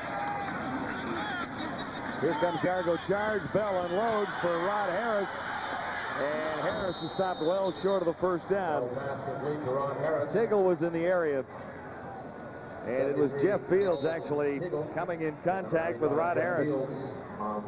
Yeah, this is a scheme that Sacramento hit earlier in the second quarter. Here's Harris, and you'll watch as he comes out here. Costello, the linebacker, has to pick him up, and you watch the play. Hey, Costello was beaten in this coverage earlier, but this time, watch how he rides him right there. Boom, he's on him with the hit, and then stays with him, makes a good tackle. And, you know, give Keith Costello credit. I mean, that is a tough position to be in, but certainly was equal to the task that time. A minute 49 to go, third quarter. Sacramento leading Toronto 21-18. Pressure on the kicker, no flag is down. Pinball bobbles it at the other end. Loose ball. Hang on, who's got it? Sacramento football. 3 or 4 players had a shot at it. And is it the rookie, number 22, John Diggs, who came up with it? Or is it Tommy Smith? Looks like Tommy Smith. Well, a real error for the Argonauts here. Pinball Clemens, usually so reliable, and cops it up deep in his own territory. A number of guys had shots at it. Doesn't really matter who got it. Sacramento get a great opportunity to capitalize on a Toronto mistake. And boy, isn't that what this game's all about? taking advantage of them, too. Yeah. Bobby Humphrey on the fumble recovery. First down, goal Miners, ball at the 24. Might that be the turning point in this one? 2 turnovers for the Argos. And the pinball is a little upset with himself on the sidelines. Sacramento set up at the 25. Bell goes for it on his first toss. Intending that for Pruitt. And fans here think there should be a marker down somewhere, but I don't see one, lady. Reggie Pleasant was covering. Well, I think, John, as a corner, you're allowed your position. You know, if the receiver fights through you, hey, you're allowed to your territory. You don't have to give way, and the crowd wants a flag there. But I think Reggie had pretty good position on Pruitt that time. No, I don't argue with you. I was just suggesting that the fans were looking for a little something there. But no markers down. 58 seconds on the clock till three-quarter time. 2nd and 10. Sacramento set up at the 25. Here's Bell, and there's pressure on him as he looks, and now there's a marker down. Bell intended that one for Trey Everett, number 5. And we'll see what the infraction is here, but I don't think it's good news for the Argos.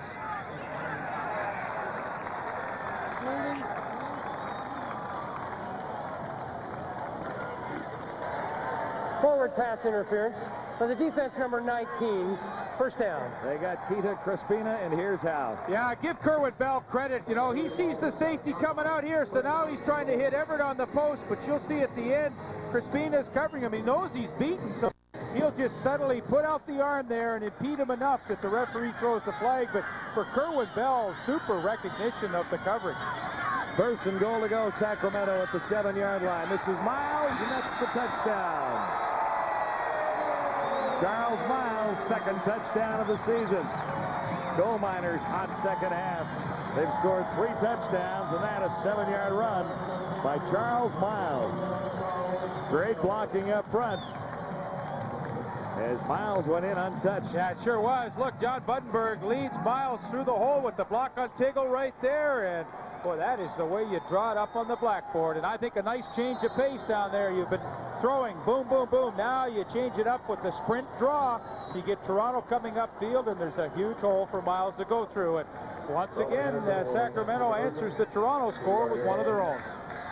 Capitalizing on a turnover, Sacramento into the lead by more at 28-18. Another 10-point advantage for Sacramento. And really, when you look at that call, Leaf, it really was a terrific play selection. Yeah, I think so. Go to that sprint draw, you get the flow going away, and then, you know, what you do is you give your offensive line terrific blocking angles on that draw when you run it from the sprint formation. All of a sudden, the pretty slow first half offensively has turned into a pretty nice shootout. 3 plays to cover 24 yards after the turnover. Miles in on a 7-yard rush. And the Gold Miners got a little bit closer on a pass interference call against Keita Crispina. 3 touchdowns in the second half for the Gold Miners. They trailed at halftime, and they now lead by 10 again. And Mike Clemens is a pretty lonely guy right now after bobbling the last kick and setting Sacramento up inside the Argo 25. Clemens won't get a chance to make a play on this one.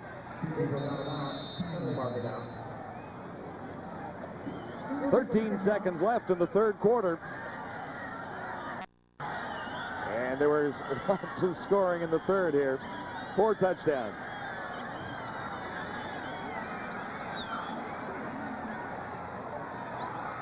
Coming up in the CFL on Sunday, Edmonton at Hamilton against the Tiger Cats. I would say the favorite Edmonton by 8 is reasonable. And how about Ottawa at Calgary?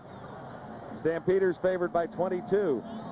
That's a lot of points. I understand Danny Barrett is injured and may not play, so obviously the line dictates the high number that Markel Fleetwood may start at quarterback for Ottawa. 13 seconds till the 3rd quarter is over, and we'll get you caught up on what's going on in British Columbia. We saw a shot of Bob Obelovich. You know, there's nothing more gut-wrenching for a coach than to see your team fight and claw its way back into the game and then have your defense give up a touchdown right after that. I mean, that is the lonely life of being a coach.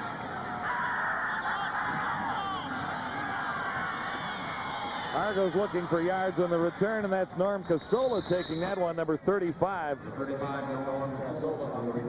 Decent field position out across the 45. Marvin Graves heads back to try and answer the last touchdown toss by Kerwin Bell. 12 of 21 for 162 yards. He's losing the quarterbacking derby in yards passed so far tonight. Yeah, and he'll probably be, on the 30 attempt mark for the evening, and that's probably more than they wanted, but it shows you the difference in the game. They have not really had tremendous luck rushing the football, so obviously he's had to throw it a little more than they like. Argos at the 47, 1st and 10. Little play action as Graves goes long, deep on the sidelines. Gordon couldn't make the catch. He had it in his hands. It would have been a tough one to bring down. And that's the final play of the quarter. As Gordon couldn't quite bring that one home, the Argos are down by 10 at 28-18.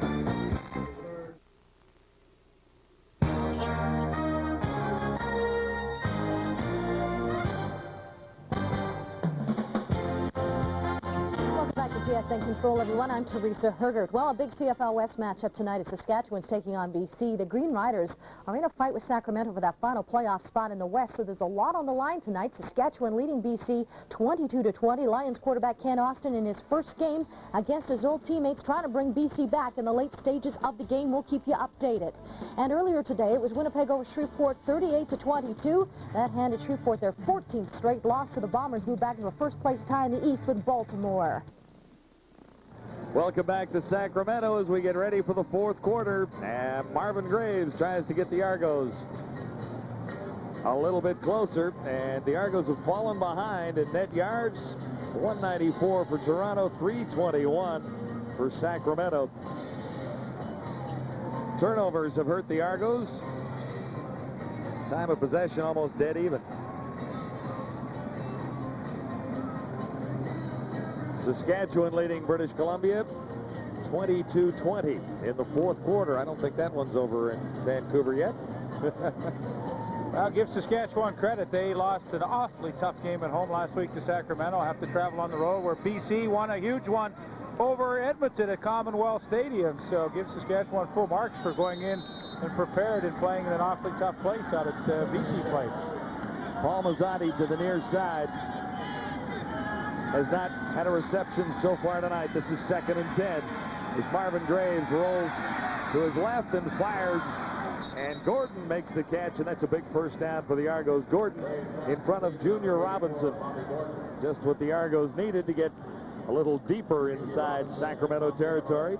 14 yards for Gordon, who's been the clutch guy again tonight.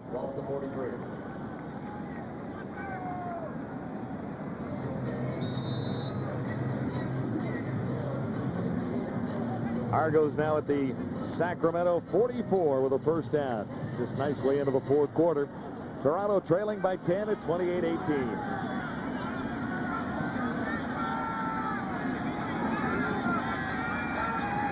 Graves from the shotgun. He has time and lifts it out there for Smelly. He'll have a first down as he gets inside the 25. Kevin Smelly stopped by Jamie Redmond.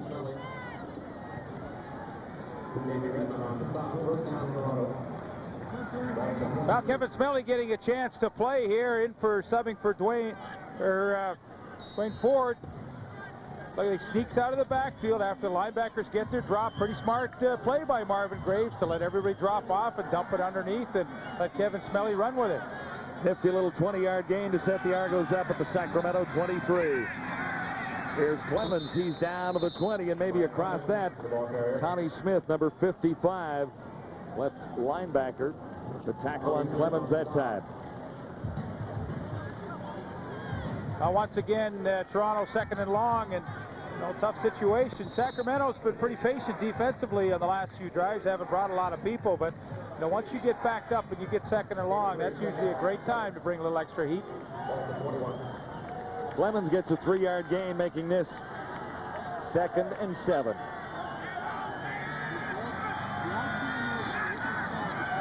Graves gets some heat. He's hit as he throws. Gordon has it in the end zone. Touchdown. Robert Gordon makes the touchdown catch, and we'll see what the penalty is.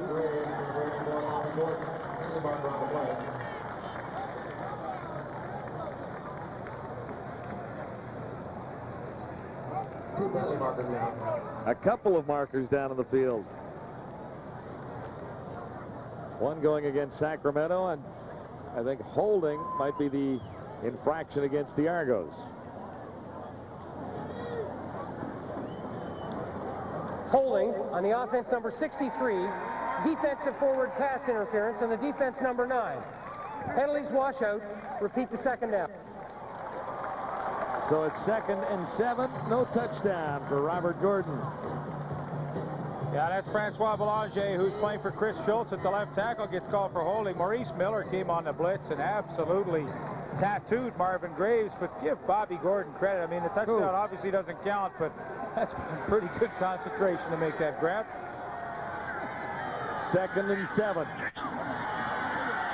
Graves stands in. He's on target. Crepo has the touchdown. Rob Crepo. And then he jumped on the ball again as it squirted loose into the end zone, but he had it long enough. So the Argos get the touchdown right back. Boy, has he ever made some huge plays for the Argonauts in his 2 appearances with them. Working against Bobby Humphrey, a nice fingertip catch over the middle, and although Humphrey knocks it loose there, would have been a touchdown anyway. So he was across the goal line with possession. Give the Argonauts credit. They answer right back with a touchdown of their own. And what if, you look at the second half of the Hamilton game, well, more importantly, the fourth quarter. I mean, they've just been able to carry over that momentum the week later. Lamley adds the single points, and it's a 3-pointer once more, with Sacramento leading the Argos 28-25. Fun ball game cooking in Sacramento. Don't go away. This is CFL Live. 3-point ball game, and 12:04 to go in the fourth quarter, with Sacramento leading the Argos 28-25. Toronto had a 3-point lead at halftime. Sacramento came out on fire in the third quarter. The Argos have bounced back with 2 touchdowns themselves. Following the game, stay with us for the TSN Turning Point, brought to you by Apple Auto Glass. Provides up to 18% of your car's structural strength. Now, the reason Apple Auto Glass only uses the Bond for Life installation system. Protect what really matters. Apple Auto Glass.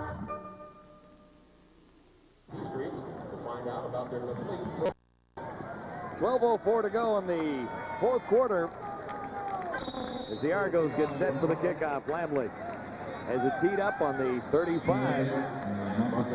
It tries the short kick as the Argos look for possession, and they get it. Caught it in the air. That was Dickey. John, you watch what they're going to call here. What you try and do on that play is to have one designated player to catch it, and the other 2 guys block in front of it. And I think they're going to call Toronto for interference here, not allowing the outside guy to make the play. Troy Dickey caught it in the air. We saw James Pruitt do that once for Sacramento. Well, I think Robert Turner was the outside return guy for Sacramento, and the Toronto Argonauts have to allow him an opportunity to catch the ball, and I think that's exactly what they're going to get called for. Illegal interference on the kicking team number 83. 10-yard penalty. Repeat the kickoff. Okay, just kick it over again. Well, that's Dave Irwin, and, you see him right here. Here's Robert Turner. They're coming down, and they wipe him out, and Dickey, you'll see, come in from the outside to make the catch, and, you have to allow the guy an attempt. See, they're blocking before it's caught. I think that's an excellent call by the officials. It's a planned play. You have to just be a little more subtle than that. 2:06. Report to the teal and white stripe net in the north end zone area. I don't think Obilovich quite agrees that it was. Well, it's interference. Yeah. I mean, you have to. I don't disagree with you. I just see Bob down there saying, hey, what's going on? And now I guess you pretty well have to kick it deep because it's moved back to the 25. I would say you've lost the element of surprise now. Well, unless you well, maybe. figure you can go back to the well a couple of times, but not this time anyway. Good return cooking for Sacramento. Dowdell. Marcus Dowdell has a chance to take it all the way. Can't quite make it. Dave Irwin caught up to him. Number 83, Marcus Dowdell, said he wanted to make an impact tonight. He has.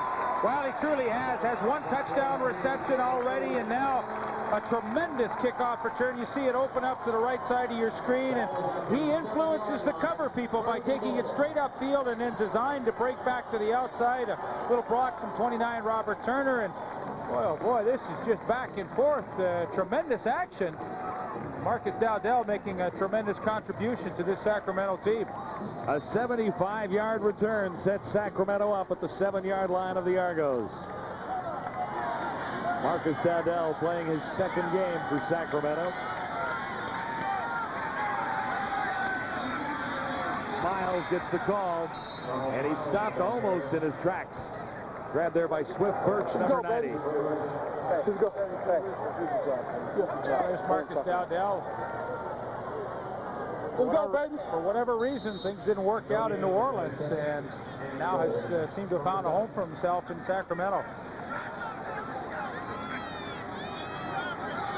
Now 2nd and goal to go. There was no gain in the previous play. Sacramento at the 7. Kerwin Bell uses the shotgun. Looks to the end zone and can't find anyone. Pruitt was the intended receiver, and Bell hurried it a bit. So they'll settle for a try for 3 with Keith Costello covering on the play. Costello getting to play with Don Moen on the sidelines.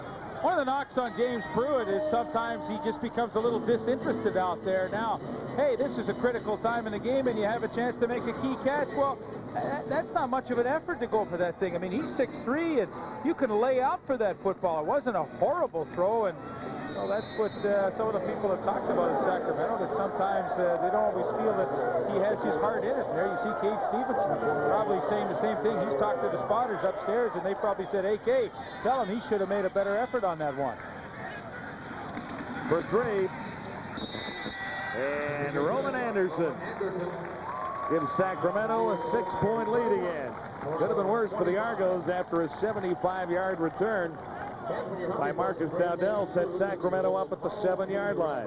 Yeah, it's funny how the momentum of a game goes. You know, I think Sacramento must feel a little deflated after that huge kickoff return to only get 3 points. And Toronto, on the other hand, they're probably on the bench saying, hey, guys, hey, that's not bad. We only give up 3. We got lots of time. Let's get going. Lots of time to go. Let's bring in Peter Watts. How about Shamsi Dean here with me? Tough early finish for you in this ball game. What happened on that kick return? Yeah, we had like a wide side return, and I saw the hole. I hit it, and the blocking and everything was good.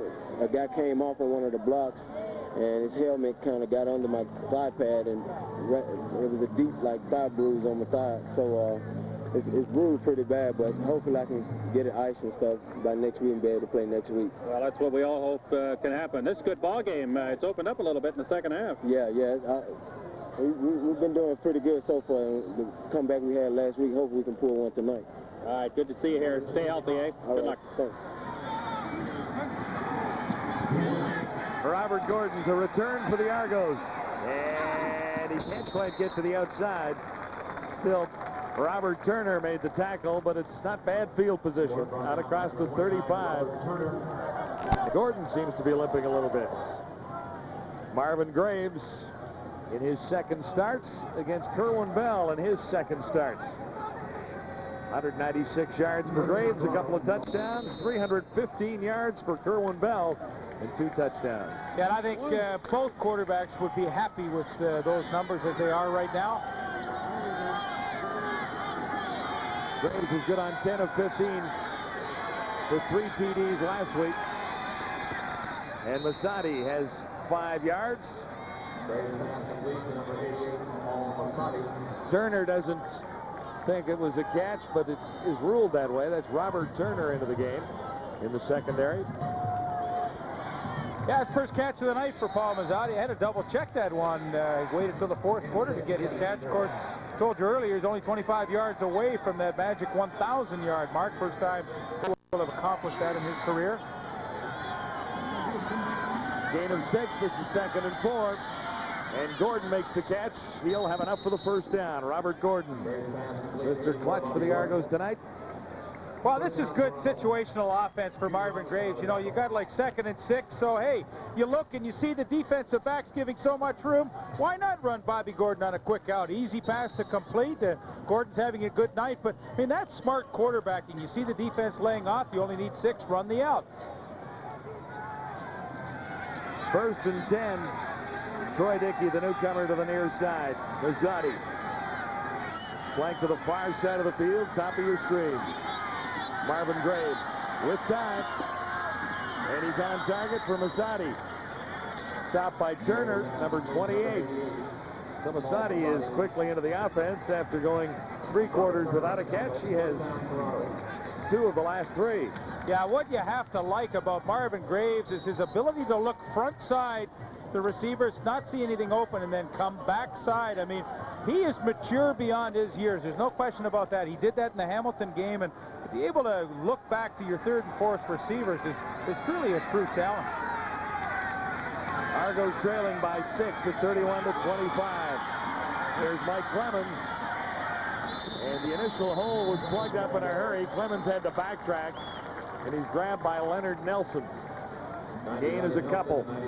8:16 to go.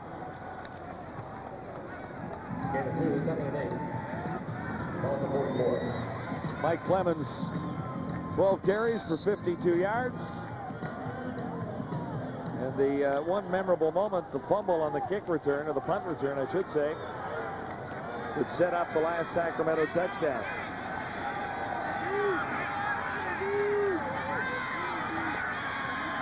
Marvin Graves on 2nd and 8. Escapes from the early pressure, throwing on the run, and should have enough for the first down. Rob Grifo makes the catch. Maurice Miller in on the tackle. And he's made some clutch catches. I'm going to tell you the contribution he makes. Watch Grifo. He's working here. He sees his quarterback in trouble, and he works back to the open area, and that's a tremendous contribution to your offense. Hey, quarterback in trouble now. How can I get open for him? See how he slides back in behind the linebacker? That's a heck of a play, and one of the reasons why this offense is functioning so well. Talked about Grifo with clutch catches last week in his first start for the Argos. He's made some tonight. First down at the 33. Graves goes for it all, looking for Mazzotti. Oh, and he draws a flag. Yeah, no question about that one. Malcolm Frank, number 10. He knew he was beaten. He created the contact, and I don't think he'll argue that one at all.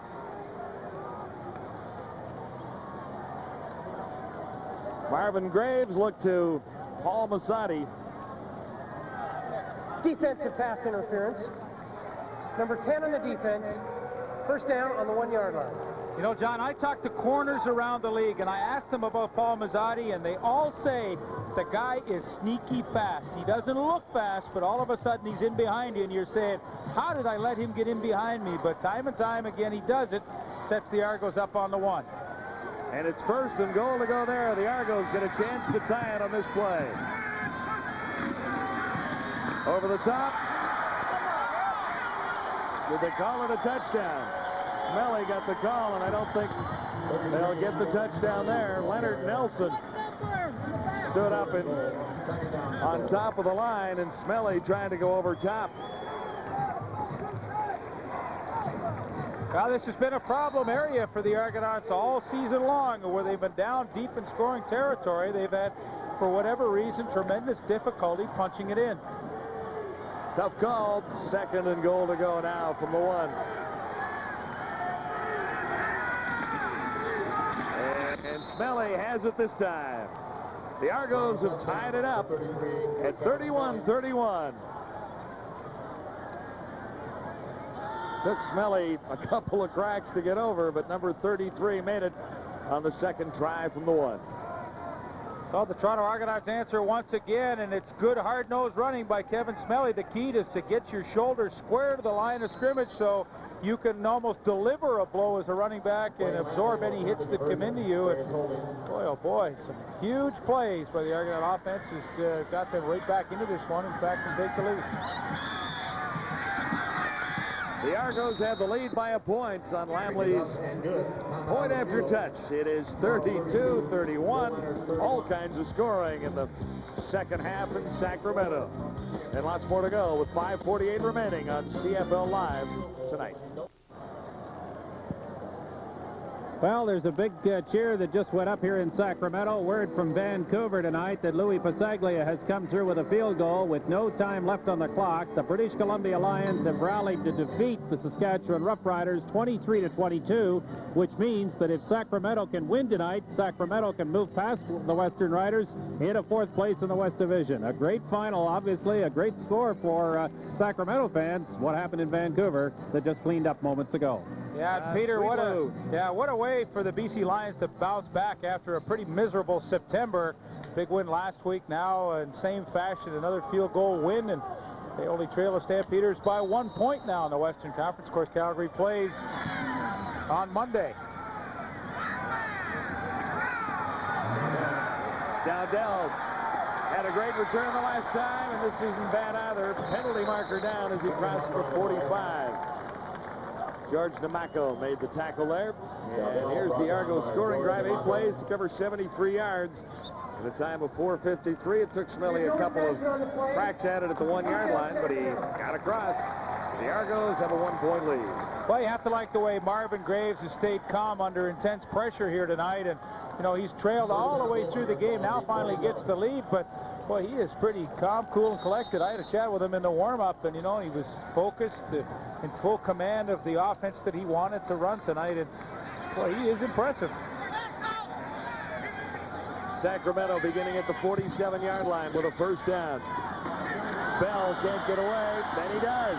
Somehow, Kerwin Bell is still standing. Swift Birch had an opportunity to get him twice, and he got away to get this pass completion to Trey Everett. Ken Whitley made the tackle, and I thought that Birch had him the first time, Lee. Somehow Bell escaped. Well, it was a terrific effort to avoid the sack right here. Birch had him was all over him, and somehow Bell gets away and, you know, ends up making a good play out of a nasty play. And, you know, that's what we talked about Sacramento. They haven't made the big plays in a lot of games, but tonight they are. First down from the 50. Bell looks deep for Pruitt. And I don't know, did he put his hands up? Why not? He was in behind Pleasant, I thought.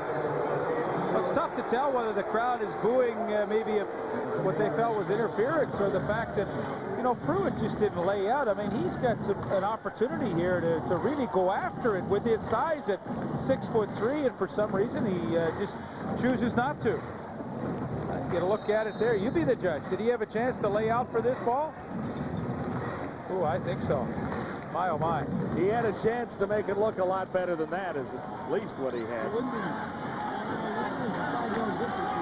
I think the boos were for Pruitt. 2nd and 10.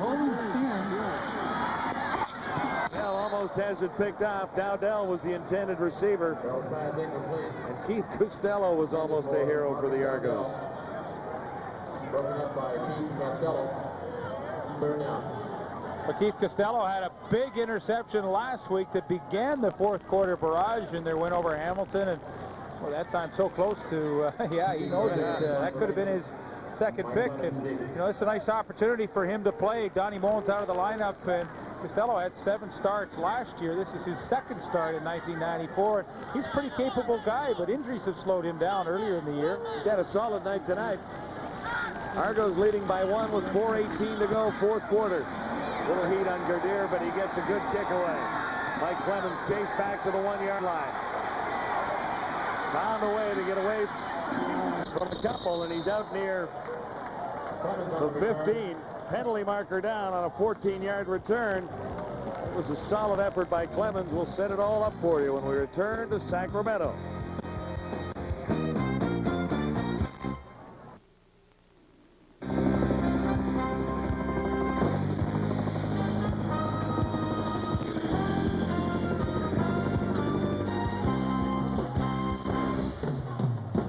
down to the final 4 minutes in Sacramento. Great game going here. 32-31. Toronto has come back to take the lead. And the lead has shifted back and forth a couple of times here in the second half. Sacramento coming out in the third quarter to give their fans lots to cheer about. Kerwin Bell has done a nice job. Marvin Graves. Pretty good night for the Argos, too. The numbers aren't quite as high, but he's found the end zone as many times. And has the lead right now by a point. Marvin Graves, 19 of 29, 235 yards. Argos were penalized for an illegal block on the return, so they'll start with a first down, and Clemens gets the call. First down near the 7-yard line. And George Bethune the tackle. Yeah, John, this becomes the true test of an offense. You have a 1-point lead, 3:40 to go. You're backed up in your own end, and if this doesn't test your mettle, nothing will. And for Marvin Graves, like nothing better than maybe to have a couple of back-to-back first downs and at least give his team some breathing room. 4 yards to gain there. 2nd and 6 now out at the 11. 3:20 to go. Argos with a 1-point lead. Graves slips and he's down. Pinned by Maurice Miller.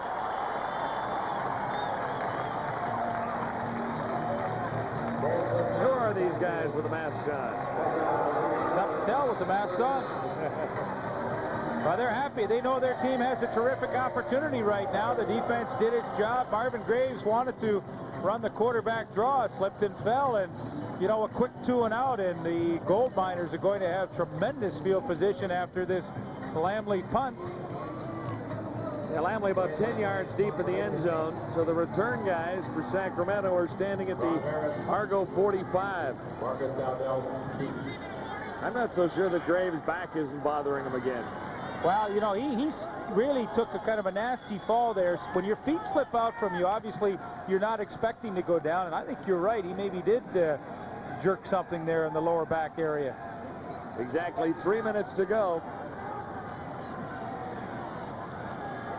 So we'll take a timeout and be back for the finish of a great football game on CFL Live.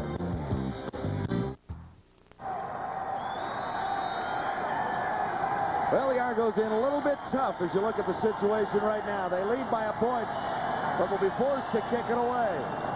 And Sacramento will have outstanding field position simply by falling on this Lamley punt. Crowd really into it in Sacramento. Rod Harris ran into his own man, but still grabs a yard on the return. It ran into Robert Turner, but Sacramento, with 2:34 on the clock, set up at the Argo 45.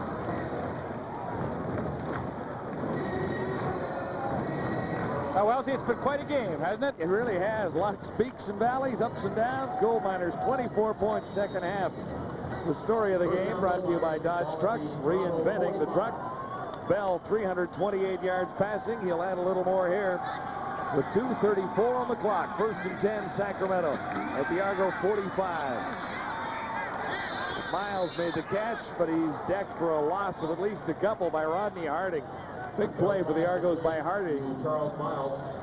It really is. I mean, you can only make that play when you have experience and you understand the situation. You know, Rodney Harding's thinking, hey, they probably want to drive it down, take a little time off the clock. And when he saw Miles sneak out of the backfield up the middle, he was thinking screen all the way. And right now, the Gold Miners are not really in field goal range. It would be a long try for Anderson. So this is 2nd and 13 at the 48. Bell stands in, fires. Burse, what a brilliant play. Tony Burse will have a first down to keep the Sacramento hopes alive.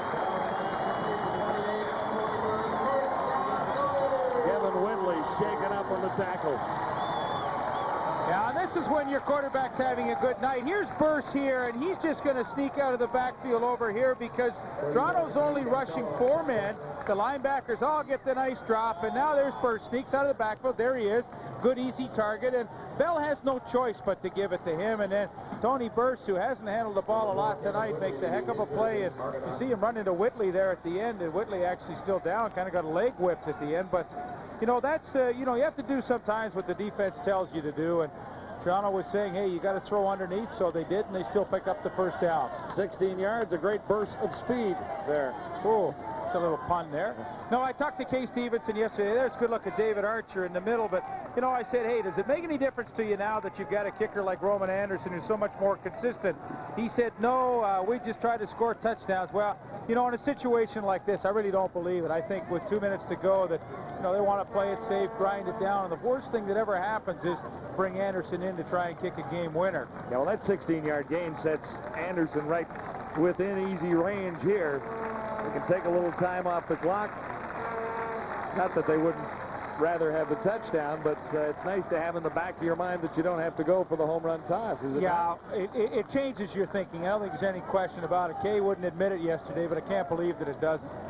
You didn't believe him when he wouldn't admit it either. No, I didn't. You're right about that.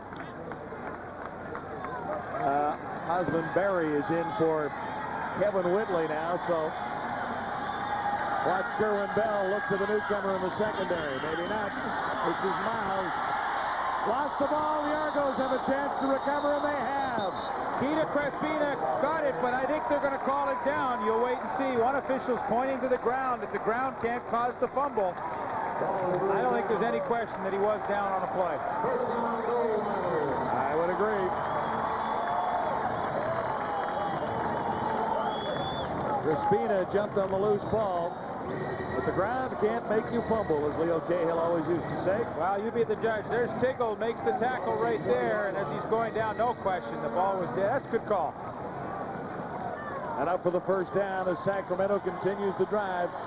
1st and 10 at the Argo 20. Miles again as the gold miners like to grind it out. You know, John, this is what we talked about earlier about the Sacramento running game. It's something that they feel like they don't really have to establish. It's not imperative that they do that, but when they need to go to it, it's always there in the memory bank. It's always something that they function pretty well with. Well, and you talked about it earlier, too, where they average 5.6 yards per carry when they do run the ball, so it is effective, although they don't necessarily have to grind out 100 yards a game to be successful. 2nd and 5 from the 15. And Miles is down to the 5. Make it the 6-yard line. Reggie Pleasant stopped them there. But it's another gold miner first down with 59 seconds on the clock. And the sprint draw is so effective. See the movement you get, and then you get Diaz and Bonnie Buddenberg with blocks up front. But what it does is give your offensive line terrific blocking angles. That sprint, you get the flow away, and then the draw back against the grain. Perfectly executed play. They've had 2 good ones on the sprint draw tonight. Argos will likely have to create a turnover or be down by 6. First down at the 6-yard line. Big sequence for the Argo defense. Toronto leading by 1 at 32-31 with 47 seconds on the clock. Miles again, caught from behind by Calvin Tiggle. And Kevin Whitley is back in the ball game. 73, Calvin Tiggle on the tackle. So it'll be 2nd down, goal to go at the 5 again. No gain. Actually, they've spotted it at the 6. 40 seconds remaining. A seesaw second half. Sacramento down by 3 at halftime. Kerwin Bell came through with a couple of big touchdowns. Answered equally impressively by Marvin Graves, but the numbers on Bell are a little more impressive. 20 of 35, 342 yards. 2 touchdowns and the 1 interception. That's been an interesting call by Kay Stevenson. Heck, 2nd and goal here, 40 seconds to go. What do you do? Well, I think you throw a safe pass. You know, I tell you what, play action right now. You've been running the ball down Toronto's throat. Play action would be pretty nice call. Second and goal to go at the 6-yard line.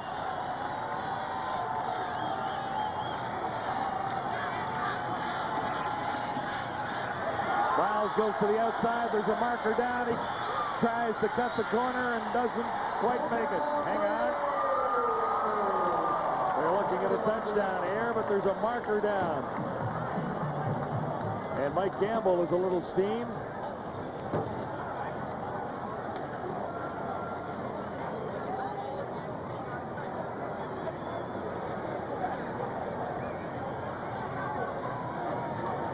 Holding, number 53 in the offense, 10-yard penalty, repeat the down.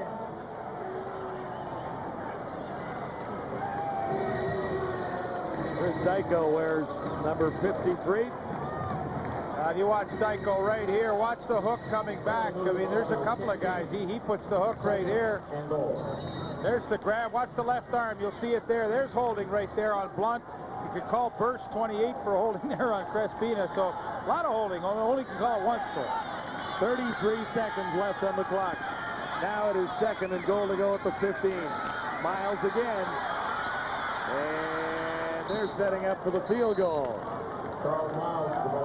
27 seconds remaining as Tiggle and Blount and Miles covered. Come on, baby, this is it. I think Kay felt just a little bit safer in that little drive, knowing that his kicker, Roman Anderson, was the CFL Offensive Player of the Week, and they can kick field goals this year. I'll tell you what's changed for Kay Stevenson from a year ago is the fact, too, John, that he knows that he's got the number 2 defense in the league to rely on to kick a field goal with time left on the clock. And I think had it been a year ago, I think they would have thrown the ball instead of run it there. So his decision-making has changed with the difference in his team.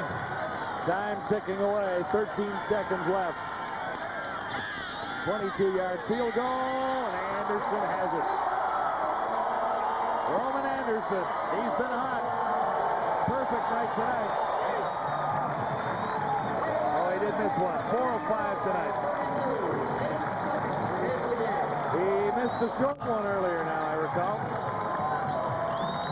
Happy times on the Sacramento bench with 8 seconds left.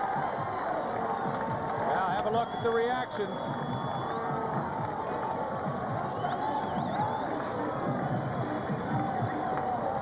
No doubt in the kicker's mind that one was going through. Well, Argos are running out of time. They're down by 2 with 8 seconds to go.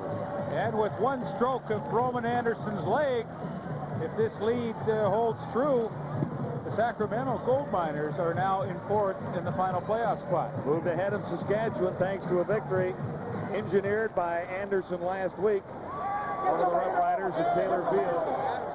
And what would appear to be a victory here tonight. 2 points separating the Argos. And 8 seconds on the clock. Did that one hop? Masadi makes the catch. Paul Masadi, now 3 seconds remaining as Masadi got out to stop the clock. I think Junior Robinson was asking the same question as you asked. Did one hop? It's a long way over there, but that catch, Paul Masadi, is over 1,000 yards. 9:75 coming into the night. I guaranteed he'd be over earlier, but I thought it might come a little more quickly. They got onside people. That's good play.